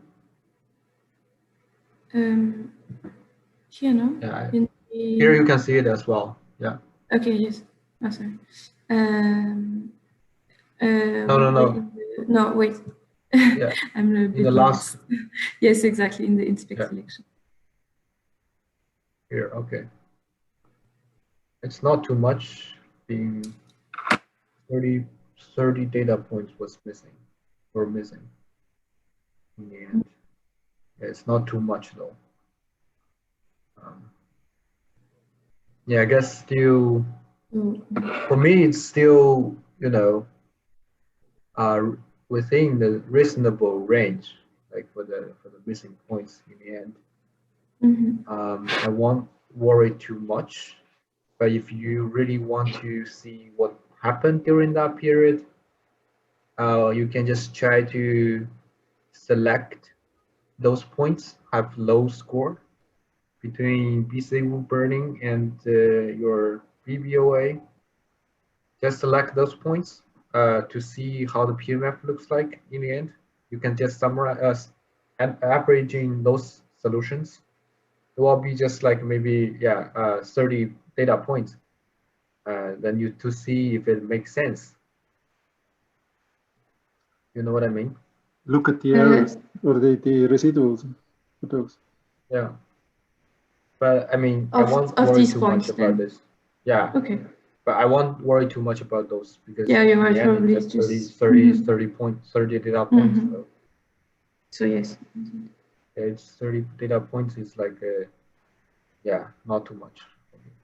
I mean, regarding the Okay, great. regarding the BBOA contribution summer, I mean, I don't No, remember exactly. I mean, when we had this 6-7 years data analyzed seasonally, I mean, was then the BBA fraction in summer similar as now, or has something changed? Can you go to slide 8? Maybe it's more obvious. No, I mean in the... Yeah, basically here. So for the spring and summer, you have higher BBOA contribution than the HOA. Yeah, but was that the same? Was that the same in Yunyang's analysis, or was it different? I didn't recheck. I didn't recheck. But I guess when I looked at the beginning, the correlations of my results with his was pretty good. So yeah, I mean, I wouldn't be that worried. I mean, I think in Zurich we had similar results in the past, and I mean it actually coincides with COM14 data that we have. So I mean, when you look at COM14 of the EC, I mean, there is a significant fraction that is non-fossil, and yeah, I mean, as one knows, I mean, levodopa, for example, is to some degree volatile. So you lose a little bit of the fraction 60 in your mass spectra. I mean, the levodopa related part at least, and then, but so you. Yeah, it seems like it should be lower if you would just probably look at mass 60 itself. But I think this is still not, in my opinion, I mean, or at least from our experience in Zurich, this still seemed reasonable when you took into account the black carbon. I mean, you cannot do the same in Sirta because there the carbon is contaminated by carbon-14. The carbon-14 is contaminated there due to the closed bioreactor, so one cannot do the same exercise. But I wouldn't be worried. I mean, we'll still look a little bit if the criterion in the old paper by Monica Kripa was to say that I mean, if there is variability in 60 and in F60 in summer, that I mean also goes beyond just the kind of what you have in the background. That's a sign that I mean that wood burning is really also present in all the seasons. And then when this criterion was fulfilled, then we always said we either find one or we force one BBOA factor into the solution. So I don't know. I mean, I would assume this is all okay. Okay. So, cool. That's just how it is. Can I make a comment or ask a question? Hi, this is Veronique. I'm sorry, I had a conference call before, so I was not able to join.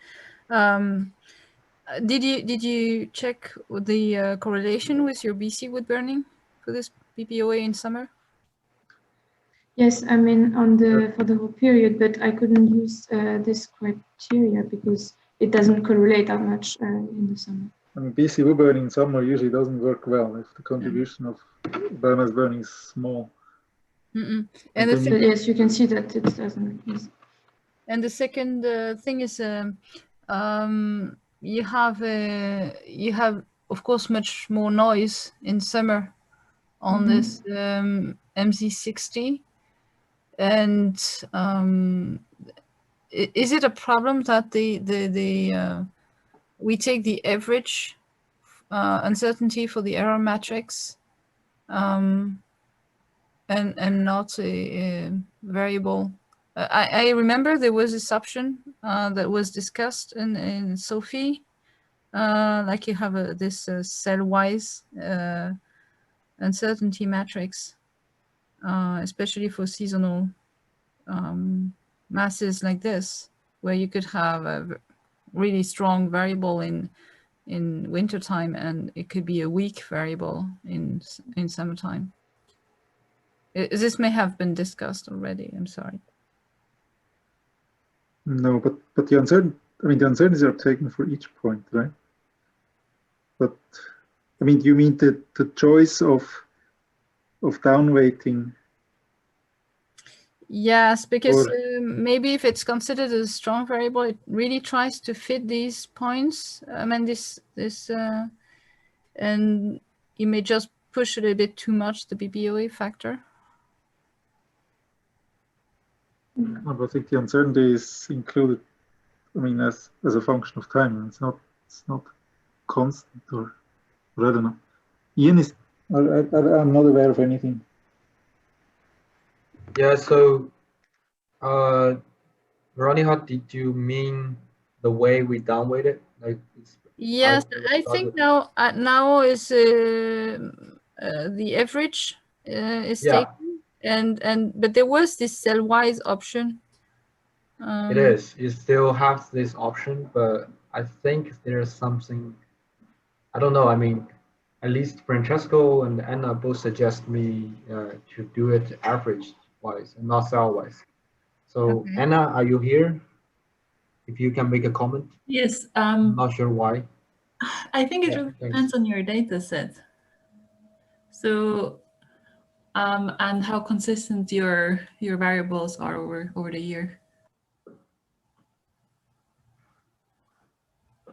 They also, I don't know. I mean, I guess it depends really on the data set. I mean, you can try, but I think it's more like for like if you have like offline samples or so, it's probably more important to have the cell-wise than the average.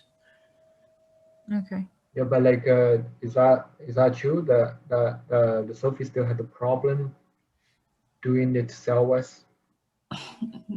Not that I know of, but I also am like, yeah, I not that I know of, but. Okay. Yeah, because I think previously I was told that the cell-wise option is not working properly somehow.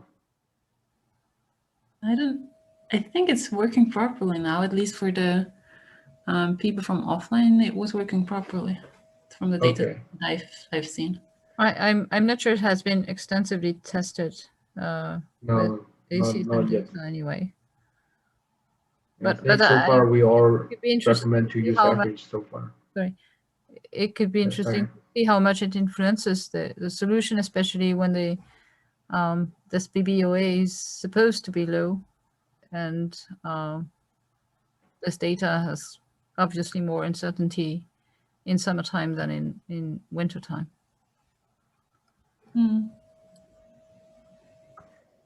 Yeah, I think go ahead, Anna. No, I just think, I mean, there were several options that I think were never really like extensively tested in Sophie, that people just typically take the standard option. Yeah. But I think the signal to noise of F60 is not very high. So I don't think it will drive a lot of the solution. I mean, surely you kind of fix a profile eventually that contains, or it's nearly the only profile that you fix that contains 60. So you'll somehow pick it up, but still, I mean, there's very little Q in 60, I believe. I mean, compared to even in the biomass burning profile, I mean, there's much more in 29 or other ions, I would assume. So I don't see how that could be a problem. I think it was rather like that in Zurich. I mean, the fraction of 60 went down, but nevertheless, I mean, the contribution was not going that low. It was just the fraction going down a bit, but I mean, the other ions, or the total contribution still stayed significantly high, but that means the rest of the profile actually, I think, kept it high in a way. I mean, it was not all going proportional to 60. So I'm not sure. But yeah, I mean, always good to, I mean, if there are possibilities to test this or I mean, sometimes interesting, yeah, to actually upweight or downweight certain MZs to see what kind of difference it makes. Laila, could you do this test, please? Maybe to try just for the summer to see what's the difference between the average and the cell-wise downweighting. Yes. Yes. Yeah, I think I just checked the Yunjiang's paper in 6 years.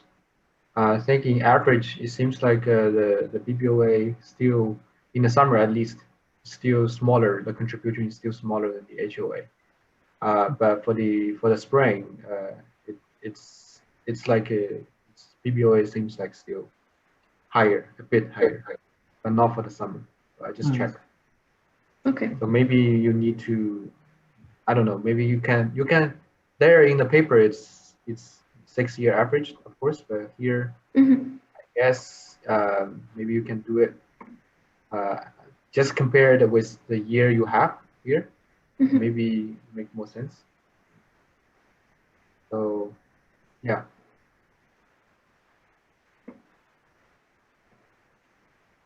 Okay, so I guess we should move on to the next speaker.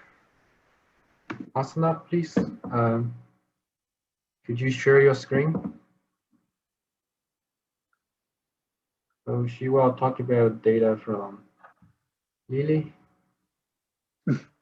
Lil. Lil. Okay, my bad.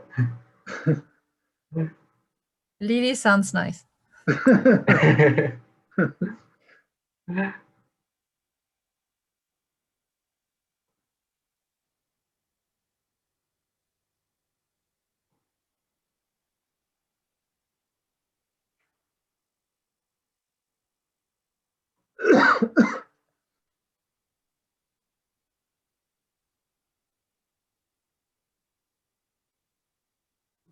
We cannot hear you yet, Asana.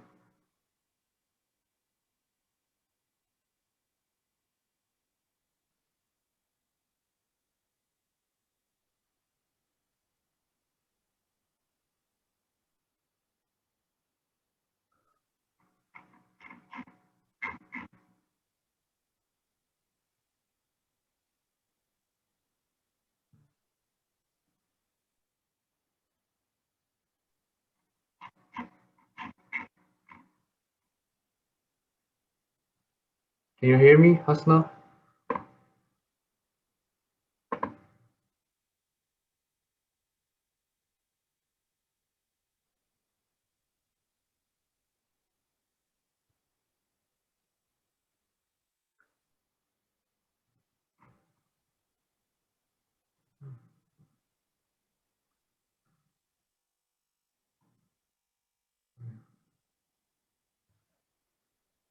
Or we make a break or somebody else presents.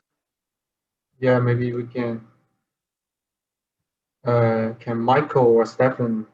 Yeah, I can present. Perfect. Okay, sounds good. Okay. Just give me 1 second, okay? Sure, no problem. Okay, I need to share the screen.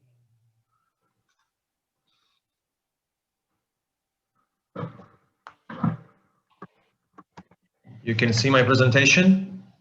Yes. Okay, cool. I'm putting it full screen.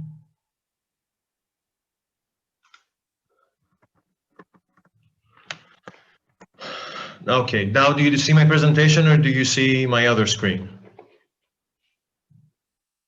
I think we are seeing the slide. Looks good. It's not zoomed in. Everything's okay? Yeah. Just do the presentation mode. Yeah. Okay, so I will present results from Cyprus. So first, a few words about the site. We are in the far east side of Europe. Administratively, we belong to Europe, but geographically, we're in the Middle East. So we have pollution coming from Western Europe and Turkey. Also, pollution comes from the Middle East.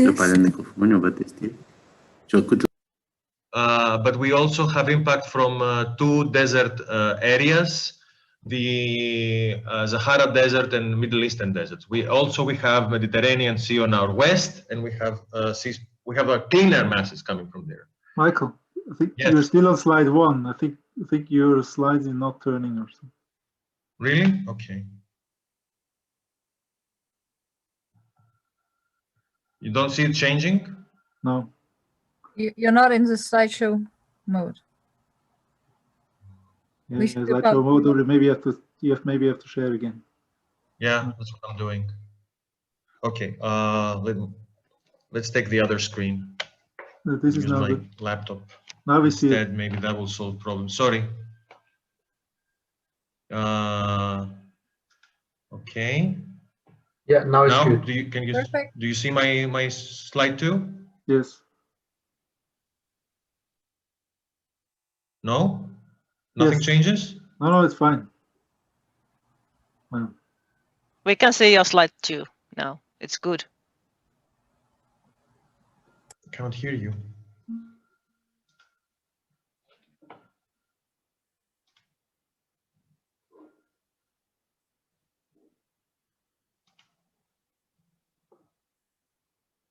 I cannot hear you anymore. We cannot see your slides. What's wrong? Okay, seems like we have some technical issues. Share screen, share my whole screen, share.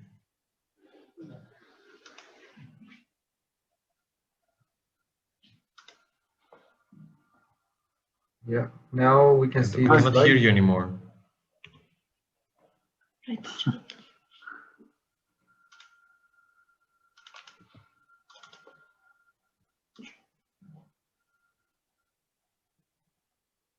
Okay.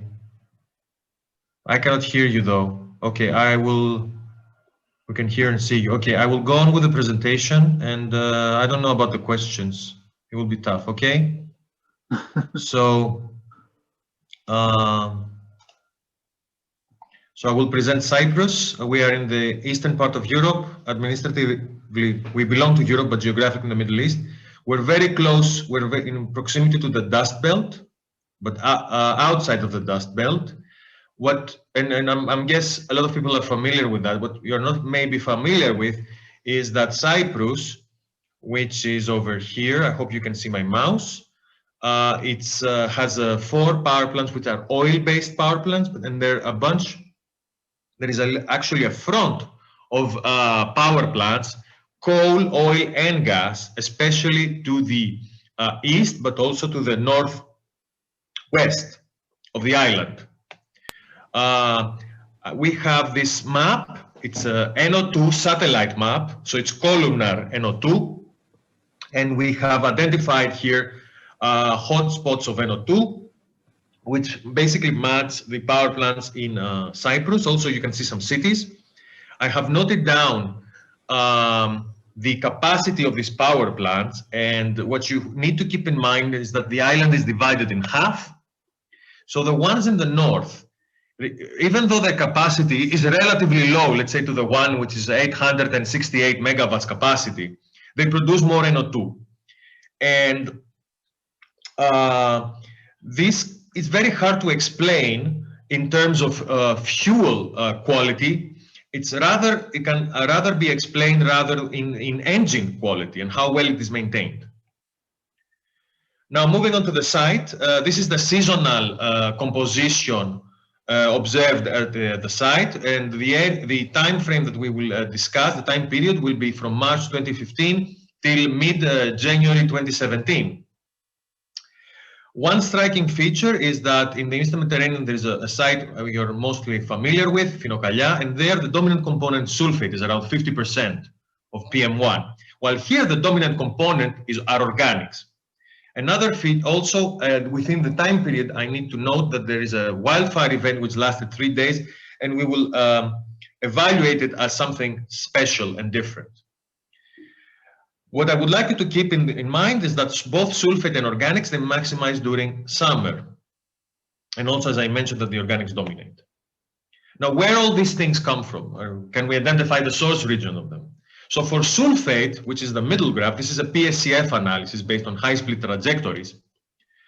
You see that the source region is basically Greece and northeast Europe or East Europe, while for the organics is the Middle East, also for black carbon. Now, I have presented these results before, and you can see the average profiles for this 2-year period regarding seasonal and rolling for different windows, 7-day, 14-day, and 28-day. What I would like you to keep in mind is that the more oxidized and the less oxidized OA are persistent throughout the 2-year period. The site is a remote site at the side of at the foothills of the highest mountain of Cyprus, which is called Troodos, and also this mountain is forested. So we're basically inside the edge of a forested area. So this is a remote site, so it makes sense that we have these secondary factors present throughout the 2-year period. But we also have this HOA, which is also present only 2 months we couldn't identify out of these 2 years. So it's almost always there. And then we have some biomass burning factor coming out sporadically. In the seasonal, it only came out in 2016, in the winter time of 2016. However, in the rolling, in all of the rolling, regardless the window, it came out during also autumn and winter of 2016. So what I would like to focus now is this HOA factor. And what is weird with this HOA factor is this 55 to 57 ratio, or 57 to 55 ratio, F55 to 57. So it looks like this, and it's consistent on whatever method I have applied. I would like to remind you how I came up with this HOA. So first of all, it is persistent, almost persistent throughout this 2-year period. It is deconvoluted in unconstrained runs. So if I run unconstrained with three factors, this is my third factor. In order to identify it better, I did not use unconstrained runs, but instead I used the Megapoli HOA as a constraint, but used a very, very high A value. Typically to the high end, right, to 0.7, to an A value of 0.7. And when I did that, my secondary factors, the correlation with nitrate and sulfate, improved. Now, as I mentioned, the 55 to 57 ratio is 0.55. But for COA, for instance, for the cooking factor, you get something like 0.4 in literature. And for HOA, you get something like 1 unity. So this is more or less, it makes it a bit distinct from these two. Now, this is not, of course, an evidence that there is something going on here, but also I'm lacking a diurnal profile for this factor. There is no distinct diurnal profile. So this also tells me that this probably what I'm looking at is not COA. Also, if you look at the time series, you will see these spikes. You can see them here. This is because the site is co-located with a forestry department. So there are some civil servants working there, and they come with their cars. And basically, this spike, what you see is vehicular HOAs, these people coming with their cars to the site, but they come at specific times. They don't move around. It's not a busy road. Also, these people leave, and during the night, there is no one there. Really no one. So my PMF shows that there is a persistent HOA even during nighttime. And I've tried to see if this happens by excluding daytime, and this HOA comes out. Okay. Another, I will also show that this is not a local source in the next slides. And I will also show that the correlation of this HOA factor with my external, which is BC fossil fuel, is strongly seasonal. So these are the interesting things about this HOA factor. What I did, I dug into the Jimenez archive and tried to correlate all of the factors that I got with this archive. So I've distinguished 5. The 4 factors I mentioned, more oxidized, less oxidized OA, HOA, BBOA, and separately the wildfire event. I will not go into many details. I will focus on the HOA. So there is a good correlation with several COA factors from this archive, and this makes sense. However, as I said, there is no diurnal pattern. We're not in a city, we're in a remote area, inside basically the edge of a forest. The other striking feature is that we get a very good correlation with a diesel exhaust from this paper from Seis et al. In 2008. In specific, you will see a lot of, there are several factors that match from this paper that match the one I'm talking about. This one in specific is a diesel truck engine that flushed the chamber immediately without any further oxidation. So this is like really fresh diesel exhaust. While after 5 hours of oxidizing, you get something like this.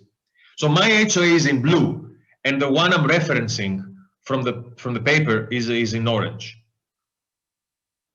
And if it's not 5 hours after, it looks a bit different. But in either cases, this 55 to 57 ratio is there. So it's different from this typical vehicular HOA. So this is the 2 hour in the chamber profile in orange, and mine in blue is constant. Of course, there are only 2 more that in this archive that refer to diesel.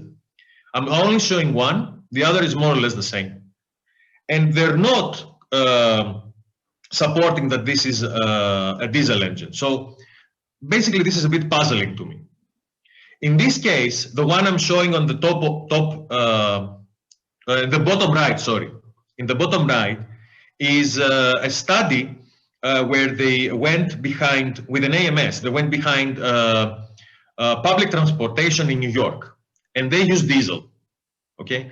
So one is a chamber study, the other basically sort of an ambient study. Now, where does this HOA come from? According to our PSEF analysis, it comes from the Middle East, where we have seen also a lot of BC coming from there. Also, if we do a pollution rows, we see that mostly our concentrations come from the East. And as I mentioned, what is very interesting is that our correlation of HOA with our external, which is BCFF, has a strong seasonal, very strong seasonal variation. And this is consistent regardless of the window I applied. So what happened is that during summer, basically, my R square is 0. So I cannot apply a P10 in this case. Instead, what I did, and also in the seasonal runs, is I made an unconstrained runs, even in rolling. And I tried to identify whether there is an HOA coming out. And if it did, I said, okay, now I'm convinced that there is an HOA out there. And I just have to define it a bit by adding some constraints, but it's there. Also, there are these power plants that produce NOx, and I'm heavily convinced that this HOA is influenced by these power plants. And these power plants, they produce NO2, as I showed in the satellite, and as a result, my factors, they correlate quite well with PM1 nitrate. Now, that's not surprising to me, but if I apply a t-test, then it will be a problem. And basically, in this case, if I apply the t-test, all of my time period, it's ruled out. So I instead, this is the criteria I've used. I've used the P10 in all the factors except the HOA, and some additional, which you can see on the bottom. And to identify whether a factor is HOA, more oxidized, or less oxidized OA, or BBOA, I did a spectral similarity with using the dot product. These are also results I have shown in the past. Basically, it's how the seasonal results compare to the rolling results for 7, 14, and 28-day windows. There are some discrepancies, But basically there are there when, for instance, in winter 2016, in the seasonal I cannot identify a BBOA event, while in the rolling I can. So this is why the profiles don't match very well, while in the rest they're quite good. Also in the time series, the match sometimes is not very well, and this is because the trend is the same. They go up and down together, but sometimes the ratio changes. So basically when you, for this specific time period, you get basically two lines, and the correlation is no longer, the correlation coefficient is no longer that close to unity. And I have checked each and every one of these. So this is the temporal variability of my factors for the seasonal, and my favorite rolling is 14 days, so I'm showing only this. And you can see the big difference here is the BBOA, which is spread through winter 2015, which could not be identified in the seasonal. Now, I've shown the HOA and the PSEF analysis on that, but what about the secondary? And they are consistent that they come from Turkey and basically Greece. Both of them. Now, a very interesting, as far as I'm concerned, finding, let's say, of these low oxidized OA is that the diurnal pattern changes with season. So during the hot months, which is spring and summer in Cyprus, you get a second peak. Again, I would like to note that my site is at the foothills of a forest. I think you can see it in this map over here, okay? This is our site. So during the hot months, you get a second peak from at 9 UTC, which is 12 local time. So basically midday, okay? And it is highly likely, and I need to check this further, it seems that this is the oxidation of biogenic emissions. And then there is a nighttime peak, which is at 9 UTC, 8, 9 UTC, which is 11 to midnight, basically. Another interesting feature of this low oxidized OA is the 44 to 43 ratio. So during 2016, there is a clear seasonal pattern, which peaks during summer, and this is also what I would expect. However, you get the more or less the exact, not the exact opposite, but not very clear pattern in 2015, and it definitely doesn't match the 2016 one. So this one remains unclear to me. And with this, I would like to conclude and take your questions, but you have to give me some time to fix the problem because I cannot hear you. I'm stopping to share my screen. I'm trying to fix a bit my. Can you hear me now, Michael? I only have one option for a microphone. Speakers, system.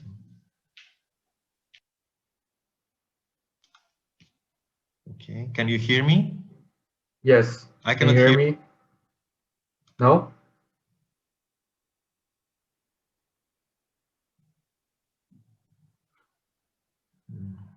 The only problem, yeah, you can hear me, but I cannot hear you. That's the problem. Like, So let's just type your questions in the. Yes, I can hear you. I can hear you. Okay. I was asking maybe if. Now he hears us. Yes, I can hear you. Yes, Oh, fine. okay. Great. Sorry. I really don't know so what. You can. Yeah. All right. Can you just answer James' question first in the chat? This is just hypothetical. You mentioned you're in a forest, so could the summer HOA be influenced by plant waxes somehow?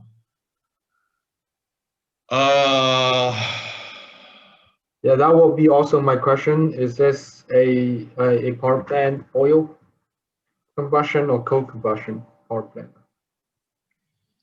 I tried to identify an I epoxy factor, but with a QACSM, sorry, it was impossible, and I don't think a lot of people have.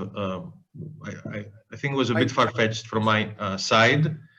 The answer is yes, this is also possible, that it could be that in the summer, the plants have an influence. I mean, just a bit of context. I mean, people have using GCMS, people have reported plant waxes in particulates before in forests, although I don't exactly know how they get into the particles, whether it's like mechanical or like volatilization and condensation or whatever. And I don't actually know whether it's likely to be significant or not, but this was a worry for a while, like ages ago. We've not seen it elsewhere, but I'm just wondering whether it's something to do with your specific location where it might be. Because I mean, I would have thought if it was combustion related, it should have correlated with, you know, black carbon, and that seasonal thing is just striking. I don't know. It's just a thought from like years ago. I will answer your question with an extra slide that I have.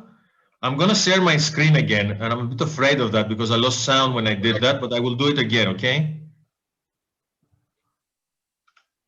Okay, can you see my screen? Yes. Okay, and I can hear you, great. So one of the features of this site is that the air mass origin is very seasonal dependent. During summer, you get northerly winds. They're called the Etesians. They come every year, they're very strong. 80% of the air masses during summer, they come from the north. However, and during, for instance, autumn, you get air mass from the Middle East. In autumn, they're like 30%. One of the 3 times you're going to check the air mass origin, you will get from the Middle East. The other 2 out of 3 could be something else. Now look at this HOA. This is on the left is the annual. On the right is the seasonal. If this was local, I would expect a hotspot in the island. I don't get that for most of the seasons. And for the hot season, I get it up from the north. So there is nothing at this stage to suggest that the HOA at least is local. I mean, you had a few peaks, right? I mean, very short. The cars, you mean? These? Are you sure they're cars? I mean, could it also be chainsaw or something? You're talking about this, right? Yeah. These are cars, and I know it because these are public servants. They come at specific times, they leave at specific times, and I've checked these peaks and they match. They never happen during daytime, for instance. Do they influence your solution if you would take them away?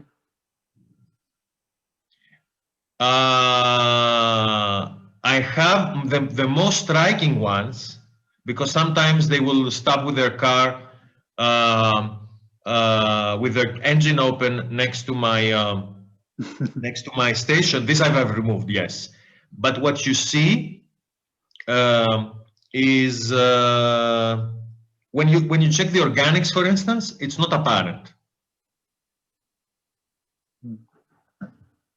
If this is what you're asking. So you have to do the PMF to say, yeah, okay, this is what this is. And if I do that, because they're there all 7 days a week, because these people, they're also the fire brigade because of the forest. They're there, so they're coming there also during weekends.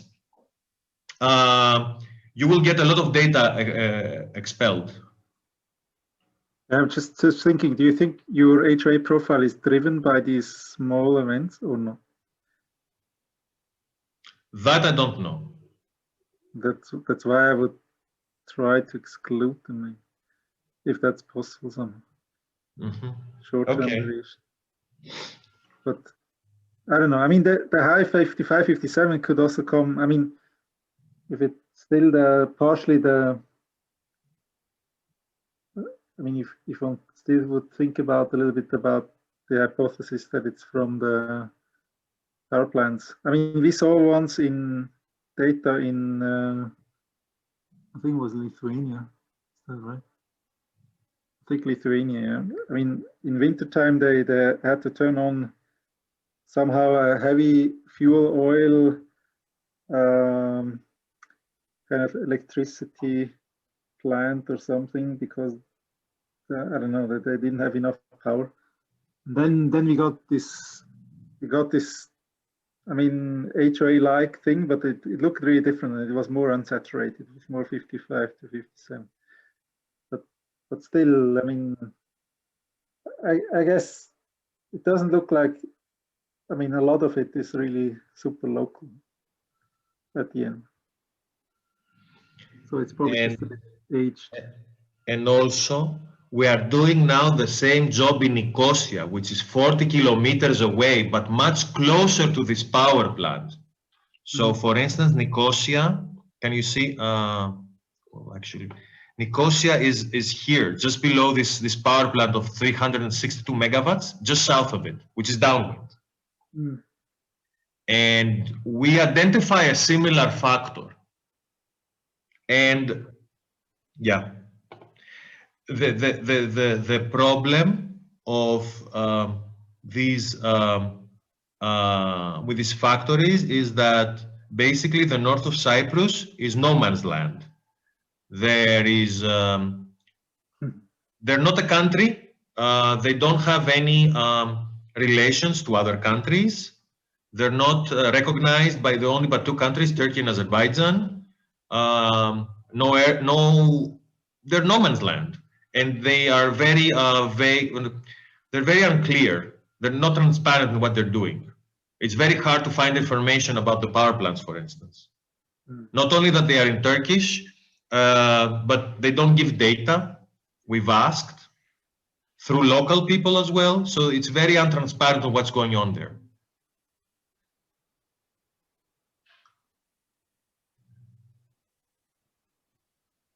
Yeah, okay. Michael, can you explain more about why the t-test is not working? Yeah. So, because this is from the seasonal solution, it also applies to the rolling.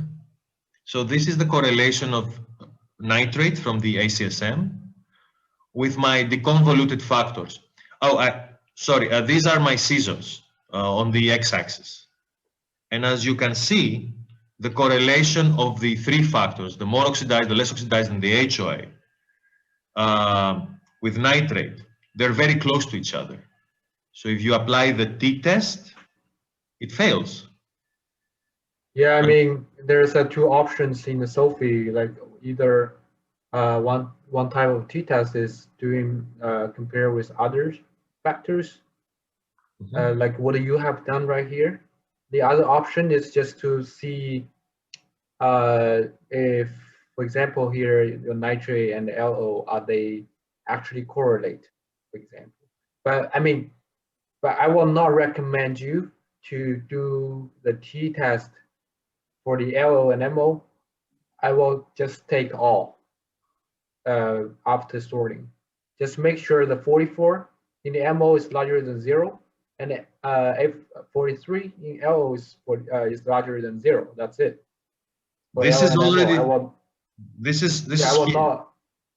Yeah, I know, but like because we kind of also provide a criterion list in the protocol. So, and we also find that the criteria can change your LO and MO solution in the solution significantly. So I will still prefer you follow the criteria, follow the protocol. I am. Yeah. I am. Actually, the only time I haven't followed the protocol is the HOA, because because of the HOA. I'm happy. I'm happy about it. But for the MO and LO, I think the previous protocol, yes, it's using the 10th percentile, but we have updated. We recommend to use the t-test. I mean, yes, here, I mean, no. Should be done by for the MO and L are not t-tested. We just take all. We just we are not using even the ratio to sort it. We're just using the 44 from the MO to sort it. This is the updated protocol. We have discussed this quite a bit about the criteria for the MO and LO to reposition these two unconstrained PMF factors. So, I mean, well, it'd be great you can still follow the protocol regarding this, because it will change your solution quite a bit. Like the way you sort in it, the difference between the ratio, you sort it based on the 44-43 ratio and just 44, that will change your solution as well. If the identification of the factor, whether it's MO or LO, it's done by this, the one in the dashed line, and if the F44 to F43 in the LO,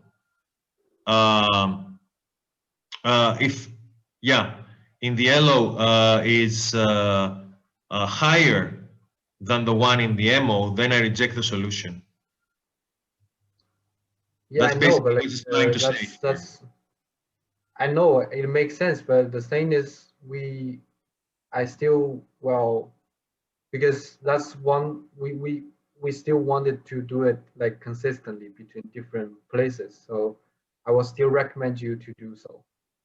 Yeah, I mean, yeah, of course you can do this in the paper. You if you want, I mean, you can. I'm sure you want to publish this work as well by yourself for this whole data set, so you can do that. But if you, I mean, for the overview, I will still recommend you to do it by following the protocol, because this criteria list I will also provide it in the paper. If you don't follow this criteria, it doesn't make sense. Okay. Yeah. So I think I should contact you to refine this. Okay. Yeah, sure. And yeah, for the HOA factor, as you mentioned, is not just in your case, the 55 is larger than 57. I think in Costas, in Czech, this remote area, they also, when they did the unconstrained PMF, they have shown distinct morning rush hour and the evening rush hour. This HOA factor has higher 55. So I think it's for your HOA. I'm convinced right here. I'm just maybe will be good if you can identify this power plant, if it's oil or coal, but maybe it's not possible, because I think in Ireland, the oil heating factor, it's HOA like. So maybe you can somehow identify the source of this oil, if it's oil, power plant, right? So I've already done that job. The ones in Cyprus are oil-based power plants. Okay. So you see this picture? Maybe I blow it up a bit. So the yellow ones are oil, and this is Cyprus. Can you see my mouse? Yeah. Okay, so this is Cyprus, and these are oil power plants. I see. Or maybe another, I think in Ireland it's the oil heating.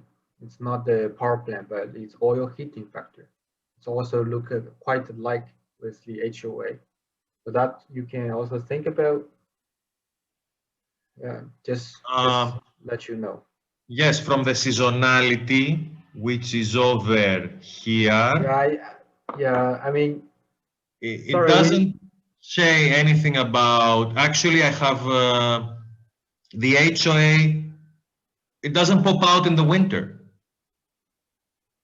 It's the same throughout the seasons, more or less. That's why heating didn't come into my mind. We do use heating. We do use oil for heating. That's true. Can you answer maybe last question, and after this question we have to finish because we have to come back at 1:20. Yeah. Okay.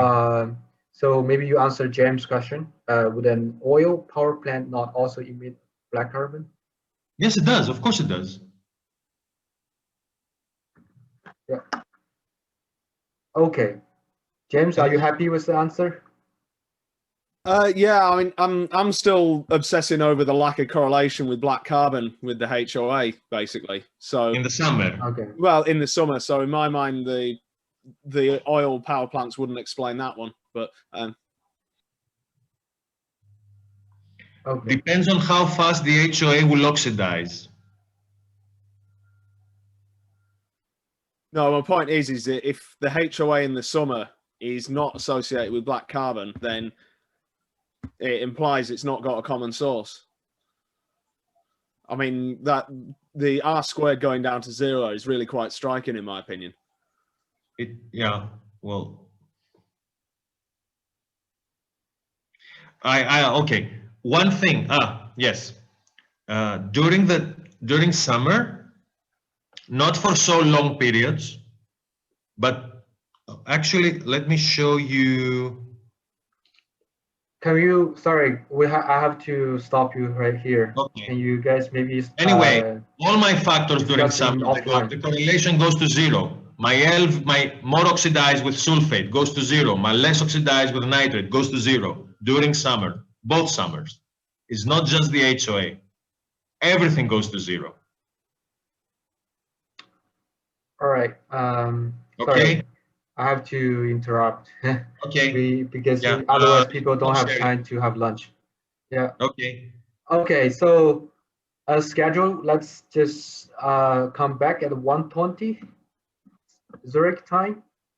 Then we can start with Hasna. Yeah. Thank you very much, and see you guys later. See you later. Yeah.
I'm not convinced by it, but it's we want to factor again whose primary visa resource.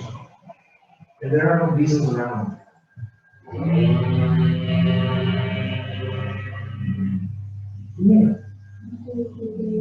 Yeah, they don't go out at all. You see the slides, they're not great. They're too small. There are no big roads, easy roads to get there. There's just running throughout the year, this is not Beirut. If that wasn't Beirut, I would think about it. Yeah, there's someone who doesn't have electricity and you visit it. You're sure, and then write it down. It doesn't show their own space. This is the.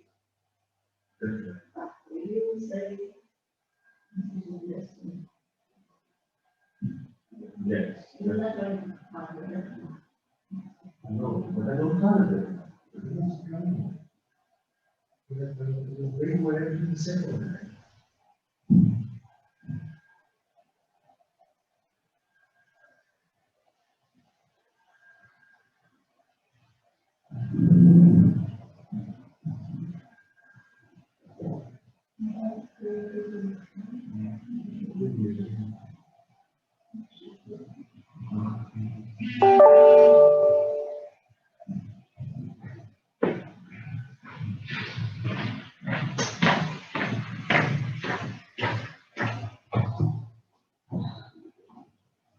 Smile.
Hello, everyone.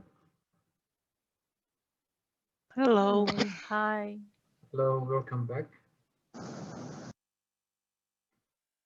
Hasna, would you be able to share your screen, please?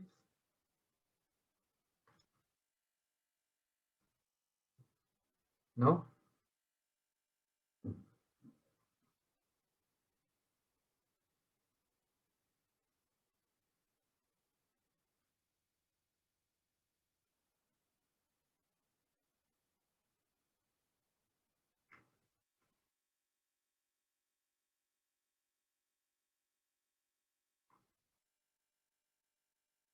Hasna, can you hear me? No?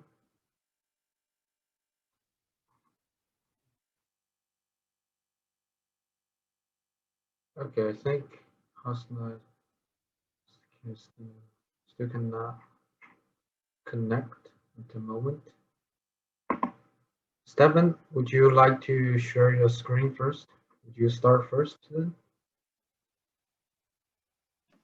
I can do, just hang on for one moment. Sure. Share screen, I'm pushing the button. Platt Birkenes, so I can share that presentation now. And yes. then if I go on to slideshow from beginning. Sorry, I actually don't use Zoom very often. Yeah.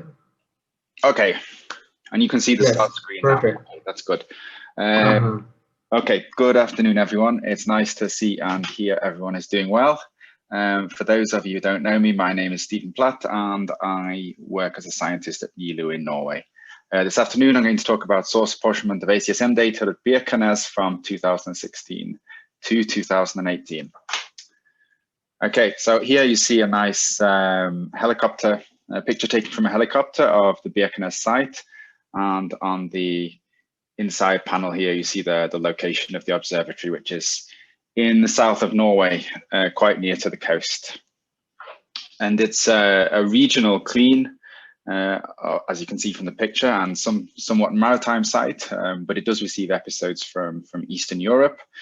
The site has seen a recent expansion of online measurements. For example, we've now installed the QACSM since 2016, which is the data I'm going to present today, ethylometer since November 2017, and other online instrumentation via Actris and ICOS. And the site actually has the longest carbonaceous aerosol filter time series together with tracers. So we've got carbonaceous aerosol since 2001 and levoglucosan and more since 2008. And from the analysis of these data in publications actually gone online today, we do expect to see some fossil fuel and biomass burning in the fine fraction of OC. This is especially in winter. So here you see my very first attempt at doing PMF from the Birkenes site. And this is kind of the status of the data that we had for a long time before I was inspired to look at it again as part of this COLOSSAL and project and Ian's paper. So what you see when running unconstrained PMF on Birkenes is quite typically that the single masses drop out as factors on their own. And this clearly shows that it does not work for either 2 or 3 factors, and presented here are averages of 20 runs. So the reason why we get these single mass dropouts and why we don't get reasonable data is obviously the low concentrations. So it's quite a clean site, and it turns out that most of the data is in fact down weighted, with very few masses not considered weak. So the way to get around this is that I have averaged the data to as much as 4 hours, and also reduced the weak threshold to 1.8 from 2. So I would say a value of 2 is probably a little bit arbitrary, and 1.8 is basically the same as 2. And doing this brings an additional 10 MZs into that aren't down weighted as an average.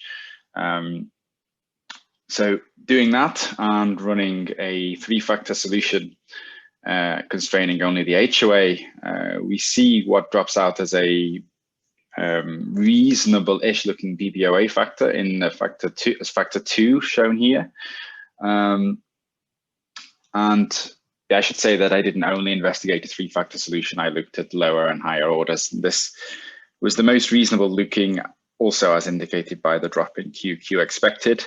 However, you might notice that there's a lack of MZ43, which of course, although we expect an aged aerosol, is not a reasonable solution in this sense. So to move on from that, I constrained actually to the NG BBOA average profile, and here's you see the solution, the 3-factor solution that I get out when constraining HOA and BBOA and running a bootstrap. And one criteria I applied to this wintertime solution was to check the P value for correlations to an external HOA time series.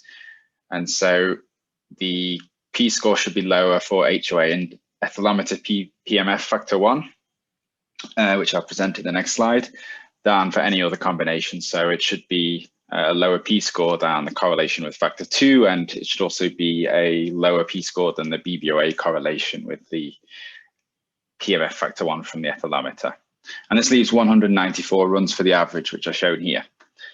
Then the correlation to the external factors was a correlation to a fossil and biomass factors, which I actually got from performing PMF on ethylometer data. And these data are in prep or actually published online today in Utri et al.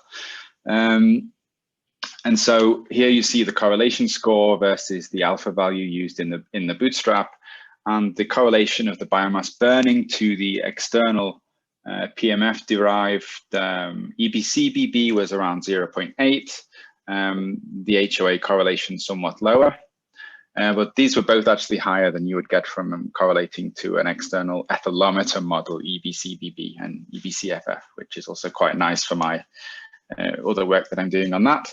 So despite the low correlation of the HOA, I did check that there was at least significance according to the t-test. So the null hypothesis of no correlation was rejected. And we also see that across all the different alpha values, the R-squared correlations are quite stable. So it does look as though the solution is rather stable. And then moving on to the summer season, I first constrained an HOA and ran a 3-factor solution again, and you get what apparently looks like 2 OOA factors, which would be these two. And they did actually match OOA1 and OOA2 profiles quite well, but when you correlate these 2 factors together, you see that the correlation is extremely high. And so based on this, plus not least the additional complicating factors it would mean when trying to do rolling, of course, decided to reject this solution and instead found a 3-factor solution when constraining to the HOA and BBOA profiles from the winter experiment.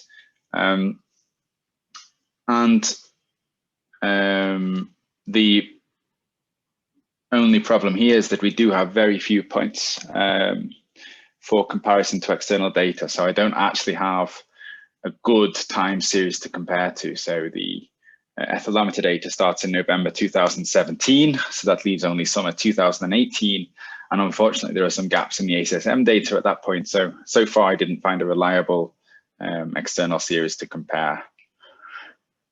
And then the bootstrapped version of the previous profile is still quite reasonable with respect to the BBOA fraction. It's quite a low fraction and still a rather sort of 8 to 10%, regardless of what alpha value you use. So conforming to expectations. Just to compare briefly the summer and the winter, I think this is what you would expect to see in a lot of ways. I note that the BBOA fraction does tend to be a bit higher than the HOA, but nevertheless, the primary fraction much higher in winter, much lower in summer, and even if in both cases OOA dominates. Then to conclude, I have presented 3-factor solutions for Birkenes in summer and winter. OOA is the dominant fraction with significant HOA and BBOA in winter, somewhat lower than in summer. Somewhat lower in summer, I should say. And I still need to do the rolling PMF, but we have demonstrated a reasonable seasonal solution as a basis. And I want to say many thanks to Ian for his input over the last few days. We've been sending a lot of emails back and forward as I try to look at this data. Okay, that was me. Thank you very much. Thank you very much, Stefan. Can you go to your slide 11? 11, yeah.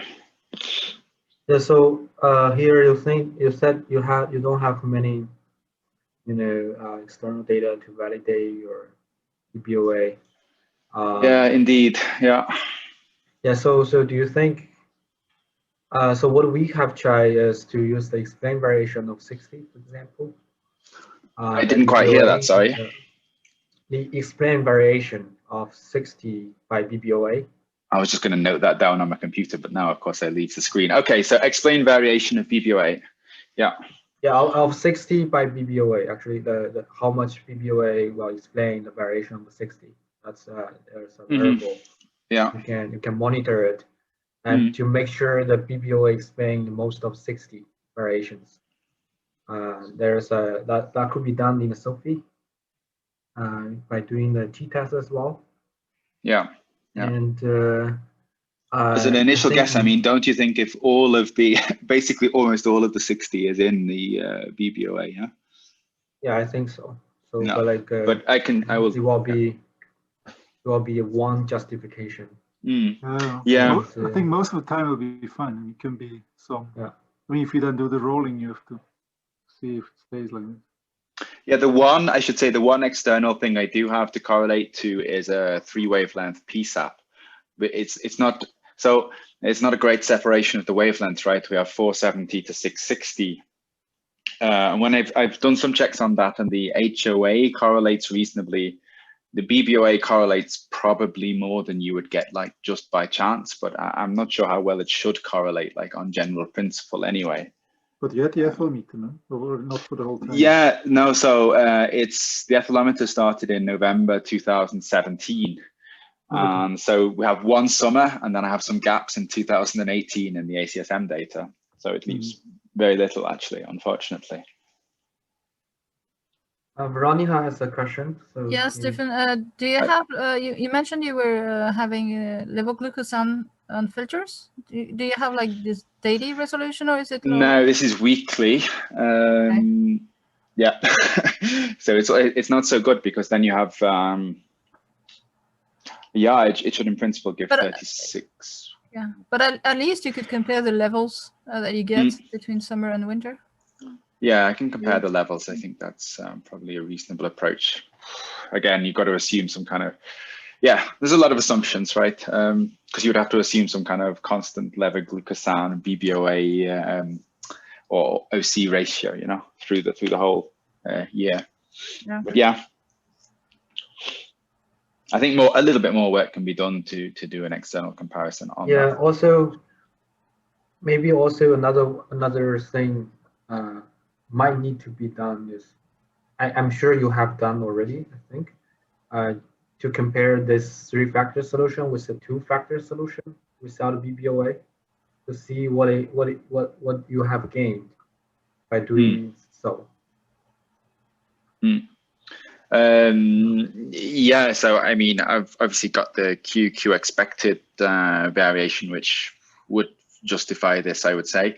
Another thing I have looked at, we can do all this on email later, of course, but another thing I've looked at is how well, for example, the factors all correlate with each other to make sure there's some appreciable difference, you know. In a sense, I don't see a lot of choice if we want to run a rolling PMF, because I mean, this is a fairly reasonable solution, I would say, even if we struggle to find external data, that we can, I mean, this is based on a constraint of the winter profile, right? So if we're going to run a rolling PMF, we pretty much need to go in that direction, I would say. Yes, certainly.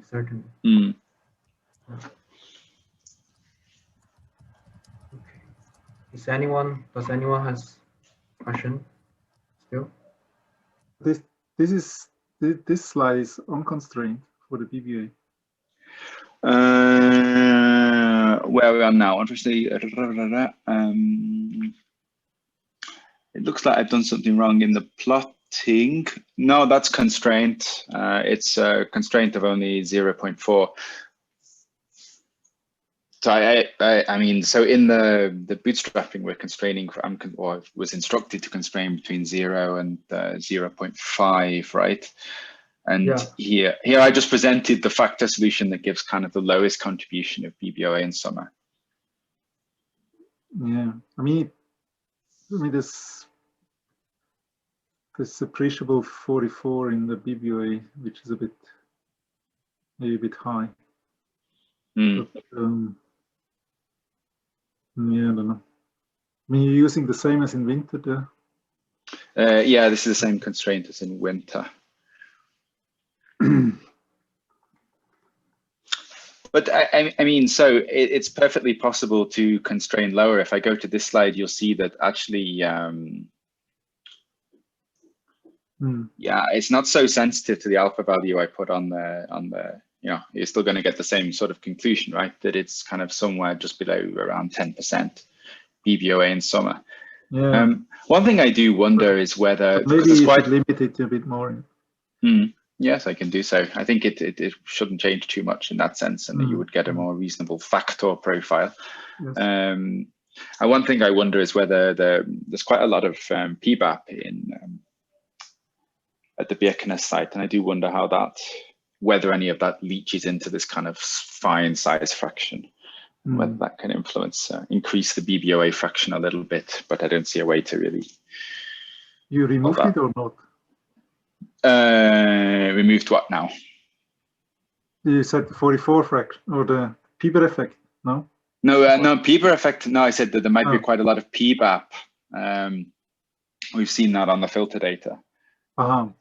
So it's potentially No, influencing. I don't think you see that. I mean, there's a PM1 inlet, right? No, it's the, isn't it a PM 2.5, the largest available lens? I believe it's the largest lens. It's 2.5. Okay. Yeah, then it is. Yeah. Okay. I mean, usually we see, I mean, when we did the offline, we saw a little bit in 61. I mean, you could check if there's any signal in summer for 61. Yeah. Okay. I think it's probably not an issue, but it's just probably not. Was at the back of my mind. Yeah, sure.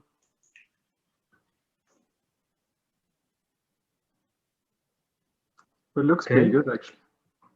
Yeah, I mean, yeah, it's quite a simple output, but a lot of it's quite a tricky data set just because of a lot of noise. You know, we needed the averaging. So. Yeah, for sure. Yeah.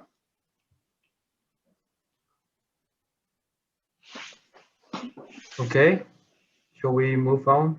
If nobody has a comment. So I stop the sharing. Okay, thanks, Stefan. And Hasna, yes. Can you start your sharing? Yes, could you hear me right now? Yes. Yes, good. Sorry for the technical problems. No problem. Okay. Good. Now we're seeing Sophie. Okay. You can see also my screen? Yes. Okay, good. Perfect. So I can begin. So hi everyone. I am Hasna Shibeshab. I am a PhD student at IMT Dubai in collaboration with NRS. My thesis is directed by Véronique Reffaut and supervised by Olivier Favez and Joël Breto. So during my thesis, I will apply PMF on ASM data for different French sites. So today I would like to present you the seasonal results of data of Lille. So first of all, I will begin with site descriptions, which is an urban background site located in the University of Lille campus, and we have the SSM measurements and that are operational until now. But for this study, I worked for the period from October 2016 to August 2017. Here I will present the time series of concentrations of different species that we have in our site. So as we see in the graph in the left, we have some pollution events that exceed 120 microgram per cubic meter. And as we can see in the pay charts of 2016 and 2017, we have a high contribution of organic with approximately 40%, followed by nitrate with 34%, and we have for ammonium 14% and sulfate with approximately 10%. In this slide, I will present some characteristics of my seasonal PMF. In this table, I present the 4 seasons. Spring with 3 months, March, April, and May. Summer with June, July, and August. Autumn, September, October, November, and winter, December, January, February. And also I present the number of observations for each season. As we say, during the winter we have a higher number of observation, 3,425, and the latest one is for autumn, where I have 1,631 observations. My base case based on 2 to 5 factors for each season, and we apply PMF with MZ up to 100, and we removed MZ 12. I will begin with the winter results. Here I present, here as you can see, we have 4 fractures, 2 constrained primary POA, which is HOA and BBOA. I constrained the first one HOA with the factor of from CRIPA with random value 0.3 and a step of 0.1, and also I constrained the BBOA with the profile from inches with a random value 0.5 and U delta of 0.1. And as we say, on the left, we have the mass spectra of H factor. The first one is HOA, and as we say in on the right, their time series. The HOA has different peaks in terms of time series. The second one is BBOA, and as we say, it has specific peaks in terms of time series. The third one is MOOA, which has a strong peak on MZ44 and a large variability in terms of time series. And the last one is LOOA, which has a lower variability in comparison with the MOOA. And as we say here, there is they are correlated with the peak like BBOA. Here I present the daily cycle on the left and the weekly cycle on the right for H factors. As we say for HOA, we have 2 peaks, one on the morning and the other on the evening, and it's higher during the working days. For BBOA, we have a strong peak on the evening and also a higher variation in and also a peak in weekends as we inspect. For MOA, it has a stable variation for the daily and also for weekly cycle. For LOA, it has a peak on the evening. It seems like the BBOA. And in this slide, I present the contributions of each factor. As we say, MOA has a higher contributions, 46%, followed by LOA, which has 22%, and for BBOA with 21%, and the last one HOA with approximately 10%. On the right, I present the correlations between factors and their tracers. As we see here, good correlations between HOA and basic fossil fuel, and also a good correlations between BBOA and basic wood burning. We have also correlation between MOA and sulfate and LOA with nitrate.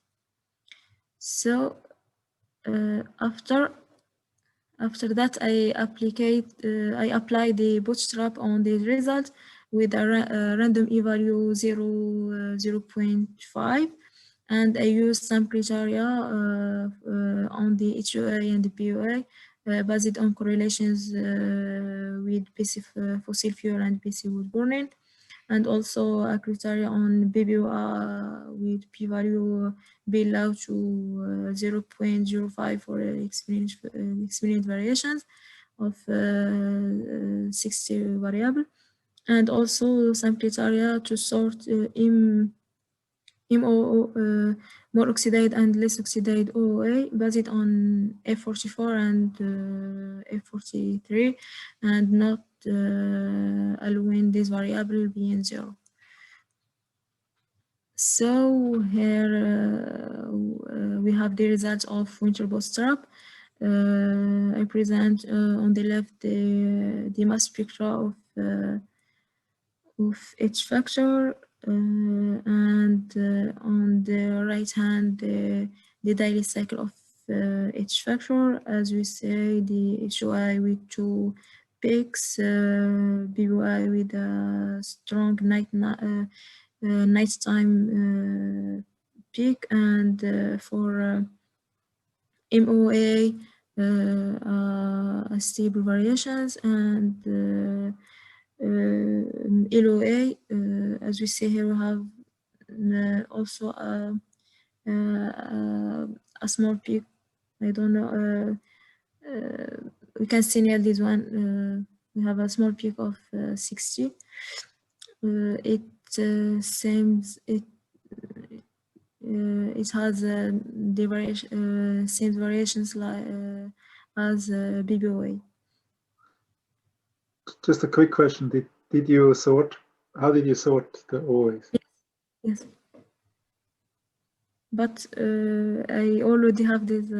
No, sure, that's fine. But how did you do the sorting of the OAs? Did you do it by 44? Yes, 44. Okay. Here present the time series of each factor on the left for HOA and BBOA, and the large variation of MOA, as we say, and low variation of LOA, and on the other side the weekly variations.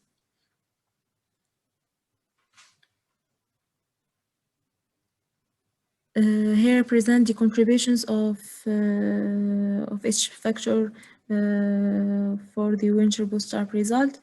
As we say, the HOA is almost 10%, BBOA 23%, and the higher one for MOA with 41%, and 24% for LOOA. On the right, we have the correlations. So good correlations between factors and the external base, say fossil fuel and wood burning for HOA and BBOA, and also for there are we can say here like green correlations between MOA and sulfate and sulfate and LOA and nitrate.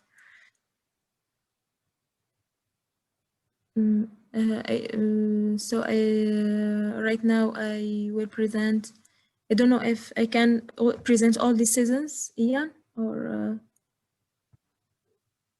what do Yeah, you maybe think? do it faster. You don't need to explain all the details. Just show in plot. Okay. Okay. Just go doing faster then. Okay. No.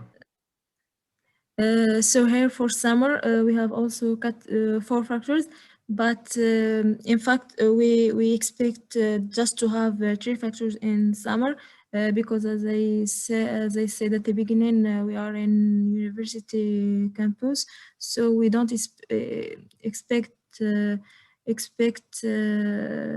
have a BBI in the summer. But in order to apply RONIP MF on the whole year, we constrain the BBA with NGs with a random e-value 0.5 and a step of 0.1. But as we say in time series of BBOA, it's we have episodic events, different episodic events, and also it's attached to 0. So you can say it's linked to noise, maybe. So we have the mass picture of the 4 factors.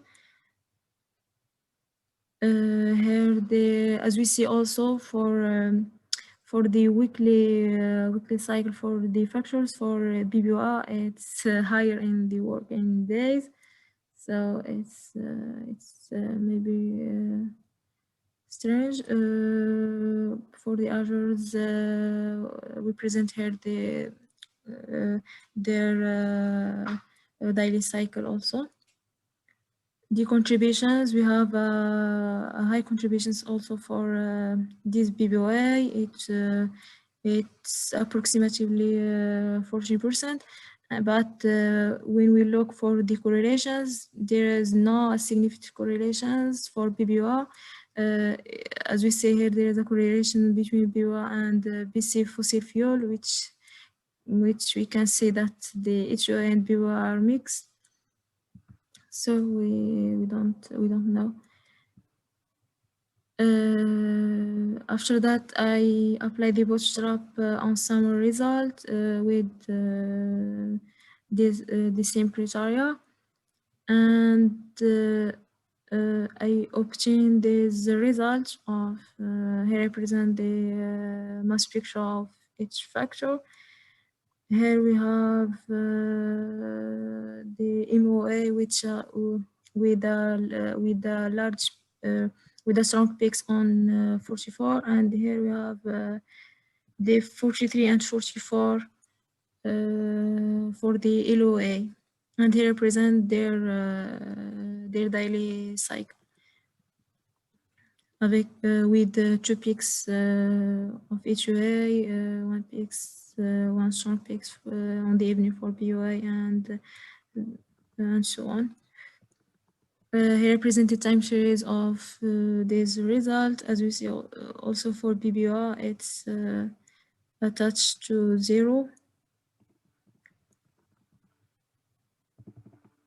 And here represent the contributions of each factors. The HOA is almost always we have this approximately 10%.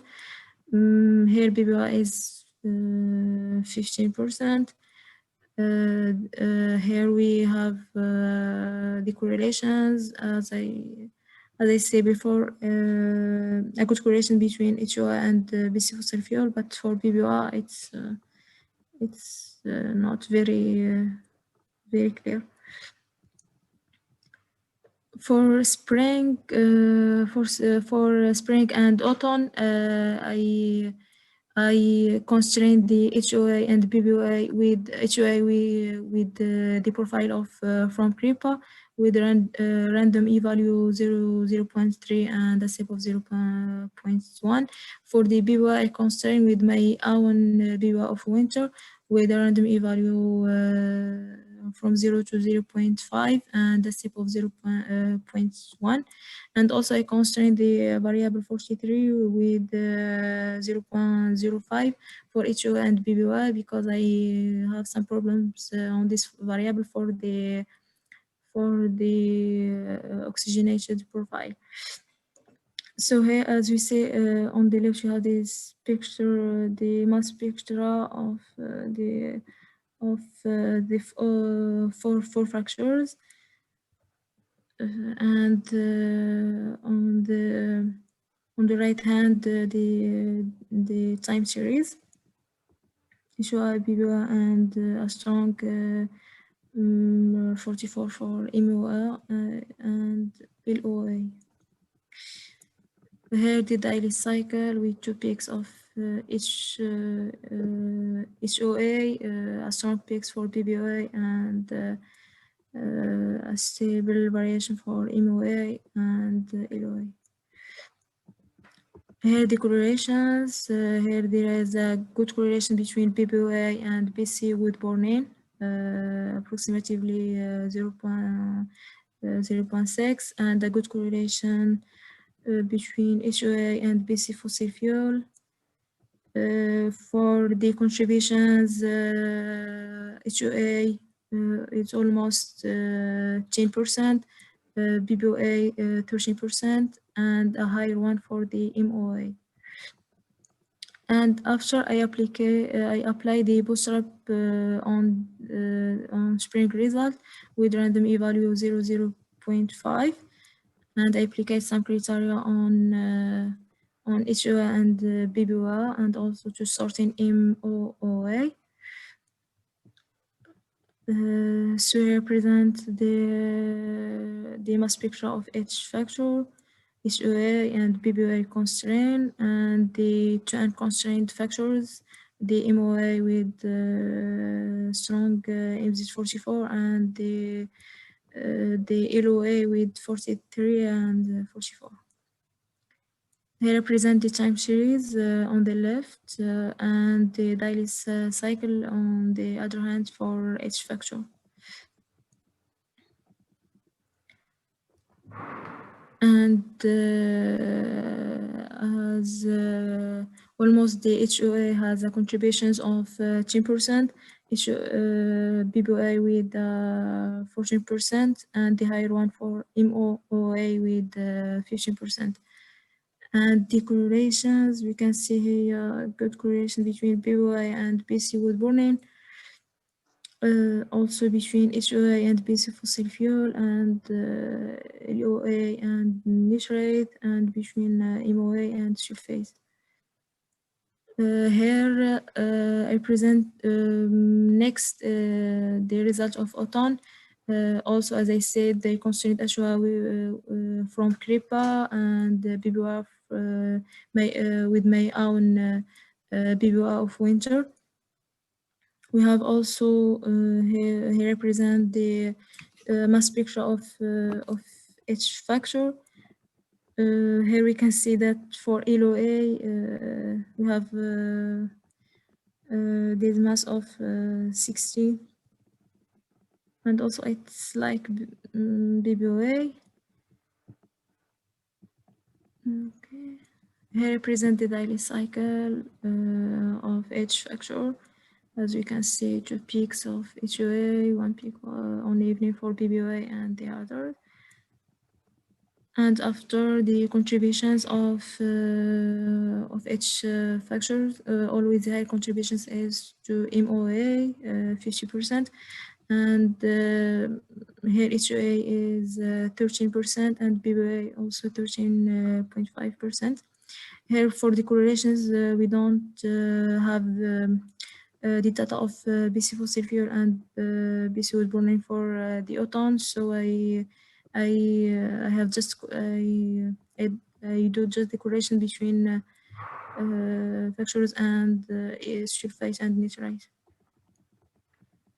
So on this result, I apply the bootstrap with the random e-value 0.5 and some criteria on BBOA and on two oxygenated factors in order to sort in MOA with based on F44. Here I present the factor profile, the mass spectra of each factor and their variation, their time series and weekly variations. For the contributions, as we can see here, for HOA is 14%.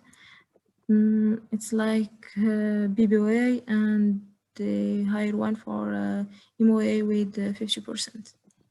And the other hand, they present the correlations, but just with sulfate and nitrate. We have a good correlation between MOA and LOA with their tracers. So that's it, and thank you for your listening. Thank you, Asna. Yeah, you have done quite a bit since you just started. So, yeah, I don't remember, but can you just show the winter result with just constraining HOA? Yeah, I mean, not this one, but like I think you showed me before. Yes. The one just constraining HOA, 4 factors. Okay. You have probably shown me already. Yes, this one. Yes.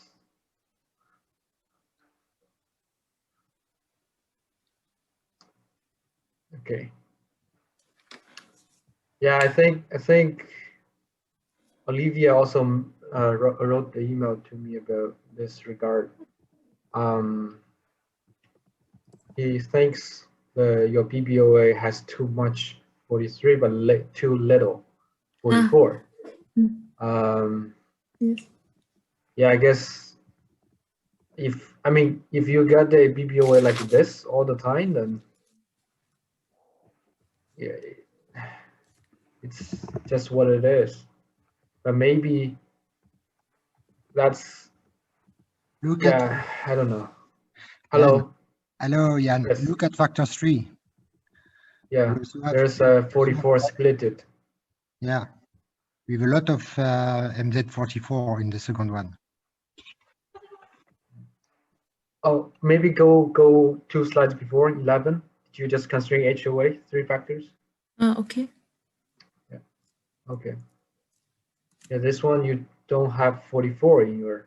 Yes, in my BBOA. Yeah. I think we look at this in each you have run, I think maybe 10 runs. In every single one, your BBOA have 0.44. Is that correct? Yes, right. Yeah, so I think our intention was like trying to get the unconstrained BBOA in winter solution, but it does not. It cannot be done within 3-factor solution. But in 4-factor solution, you do get 1. Yeah, but maybe I think Olivia's concern is certainly valid. I think maybe also it's worthwhile to try to constrain HOA, BBOA together, but BBOA not from Sally's, not from NG's, but from Kripa's. You can try that as well with higher 44 in it. Maybe then in your LO, you might have less 44 in it. So then, bootstrap solution in the end, your LO will not have that much 44.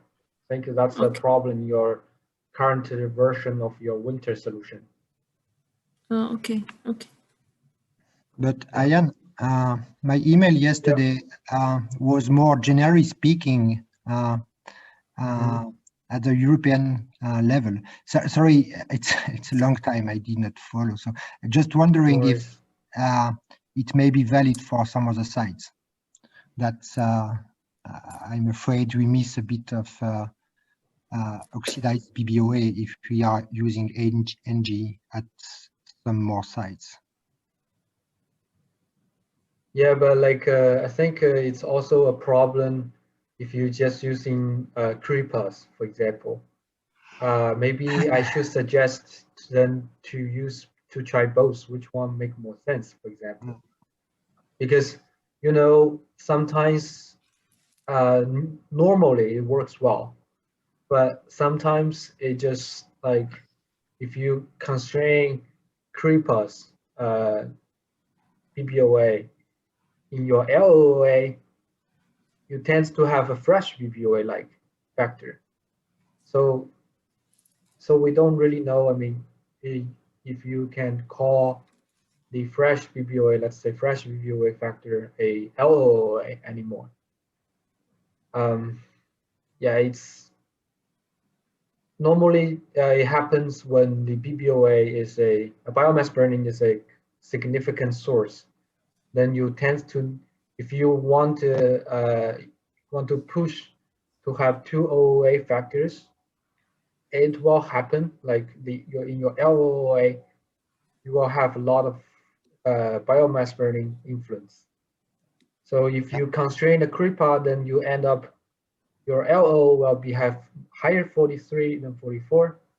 If you constrain NG's BBOA, then in your LO you might have higher 44 than 43. So yeah, that's normally what happened overall. Maybe it depends on which creeper you are referring to as well. Yeah, I think it's the Paris winter data, the AMS. There is one with PTR data which is more oxidized. Yeah, that one is 44 is higher than 43 if I remember correctly. Yeah, I'm not sure which one you are talking about. With the same story, I guess BBOA is quite oxidized anyway, and it's not really secondary, it's oxidative primary organic aerosols. It has to be accounted as BBOA. Yeah, but again, not only at this site, but at maybe several sites in Europe. Yeah. Yeah, this one I don't know. Our favorite discussion, huh? Fully. Yes, sure. Not mentioning HOA.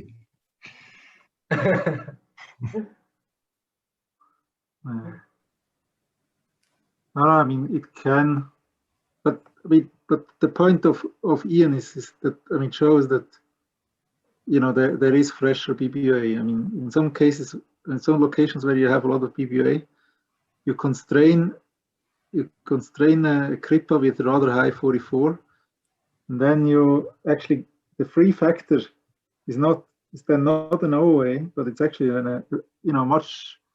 much less oxidized BBOA. So that means that this less oxidized BBOA is really real, and somehow such locations maybe you just need maybe two factors to explain the chemical variability of the biomass burning emissions rather than two factors for the OAs, and that can happen, and it will include, as you say, I mean, some of the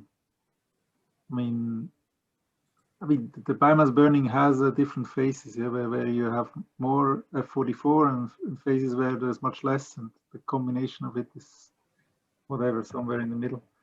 If it's very inefficient, then there's not that much F44 usually. But yeah, I mean, so it's a bit tough. I mean, I would say at least in such a case, it's clear that you kind of, I mean, you're not doing the right thing to call that.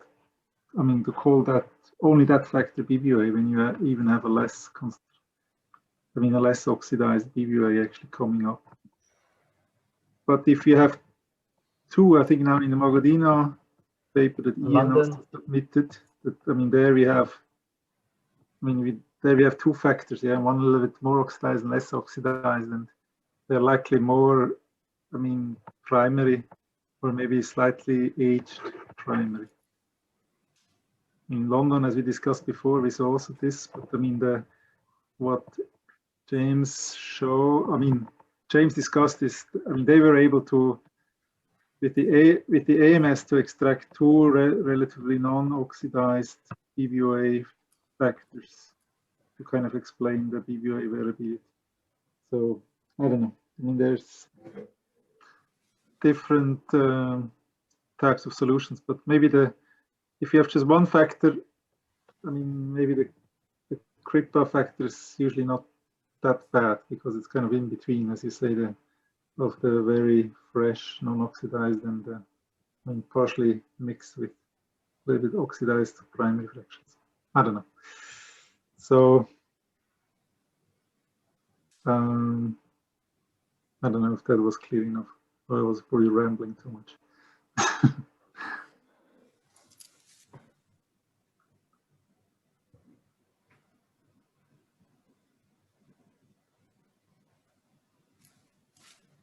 But I would be careful if the BBOA gets if you only have one factor and it gets very oxidized, I mean, that's still, I would still say that that's unusual.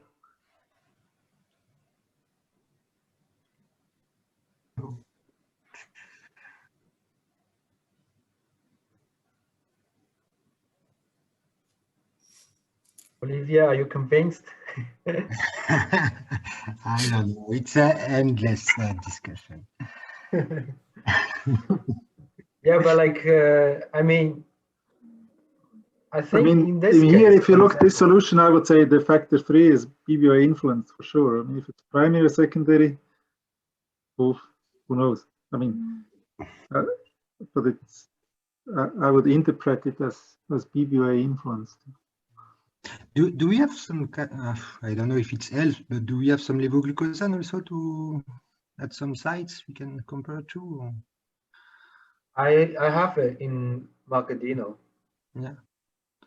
So I think, but it's offline and in the future, so levoglucosan was measured by that way. And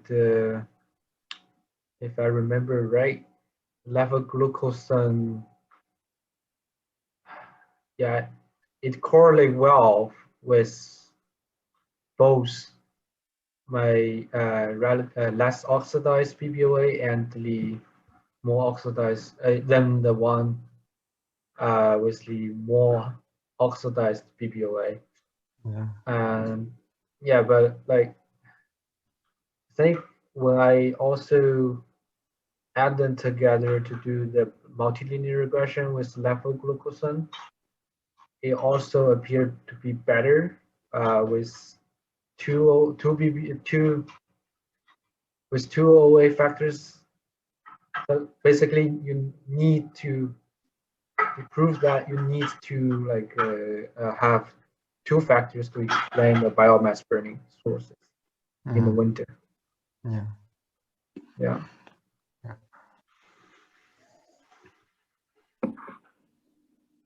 So I mean, yes, go ahead. Yeah. So here's Joel. So I was watching mostly on YouTube, but I decided to join in on Zoom so I can pitch in my this interesting discussion. The thing that I don't know, they seem to follow. There's a lot of this. Maybe Asna, if you can go to the next slide, you can see that there is like, you know, they increase. There's like a peak, like slide 14, where they have the time series. Yeah, you know, for this. Yeah, for example. You know, essentially they come up at the same time, they increase together. So, you know, at first thought, you know, my feeling would be, okay, this is mostly PMF, you know, just splitting this oxidized BBOA into these two factors. Not really so sure, you know, because if it might be having some really oxidized or BBOA influenced LOA, I don't know exactly how to interpret this, but it's clearly like, for example, the MOA there, you can see that there's a completely different variation, time variation, as there's this two BBOA influence, you know, where you have this massive peak coming up at mid-January or second half of January. And then, you know, peaks like this, I don't know, PMF can't really resolve that well. So it just splits sometimes, you know, the 44 and 60 between these two factors. Don't know what your thoughts are on it. Yeah, I mean, one could be tested is for the winter, you can plot the maybe 44 versus 60 to do a scatter plot or just put them together the time series to see how they correlate with each other, for example. Those are things you can try, and also, I mean, 44-60 plot the scatter. I mean, the 44-60 space, the measure points. I think I have shown you how to do such a plot. Yes. Yeah, so you can also try that, and but like certainly here I will try to constrain Kripa's BBOA to see what happened. I mean, at least what the influence on this LOOA. This LOOA's 44 gets smaller. For example, if you have like a more 44 in your BBOA, and those things you can check. But like you know, I mean, here you do in the unconstrained PMF, you do have this kind of, you do see a factor like that, but I mean, here you should also, you should put black stars to see what's the contributions for each factor. Yes. I think we have been, yes. I have shown you how to do this, but yes. Yeah, so just try those first, and I mean, winter solution is always the most important season, I will say. So you have to invest more time on this. But like, I mean, I was still trying to push to have 2OA in winter, nevertheless, because it will really, you know, you won't have too much troubles in the rolling afterwards. So yeah. Okay. But anyway, you have done a great job. Thank you. So I guess we're supposed to have a coffee break, but apparently we are 20 minutes late for the schedule. So shall we, do you guys mind we have 15-minute break and come back like maybe to 2:35? Is that all right? Sorry, I'm confused. We were supposed to have the break at 20 to 3. At 2, we were supposed to have 2 at 2 p.m. Then I'm looking at an older version. Yeah, because Axel is not presenting, so we will be, you know, earlier this time. So I will change it like maybe 35. Then we can finish earlier today. Good to me. Oh, and then at 35 we start with a draft. Yes, exactly. Okay. Right. Yeah. So I have scheduled a meeting during our break, so I will reschedule that. Okay. Okay. Sorry about that. Yeah. Okay. See you later. See you later.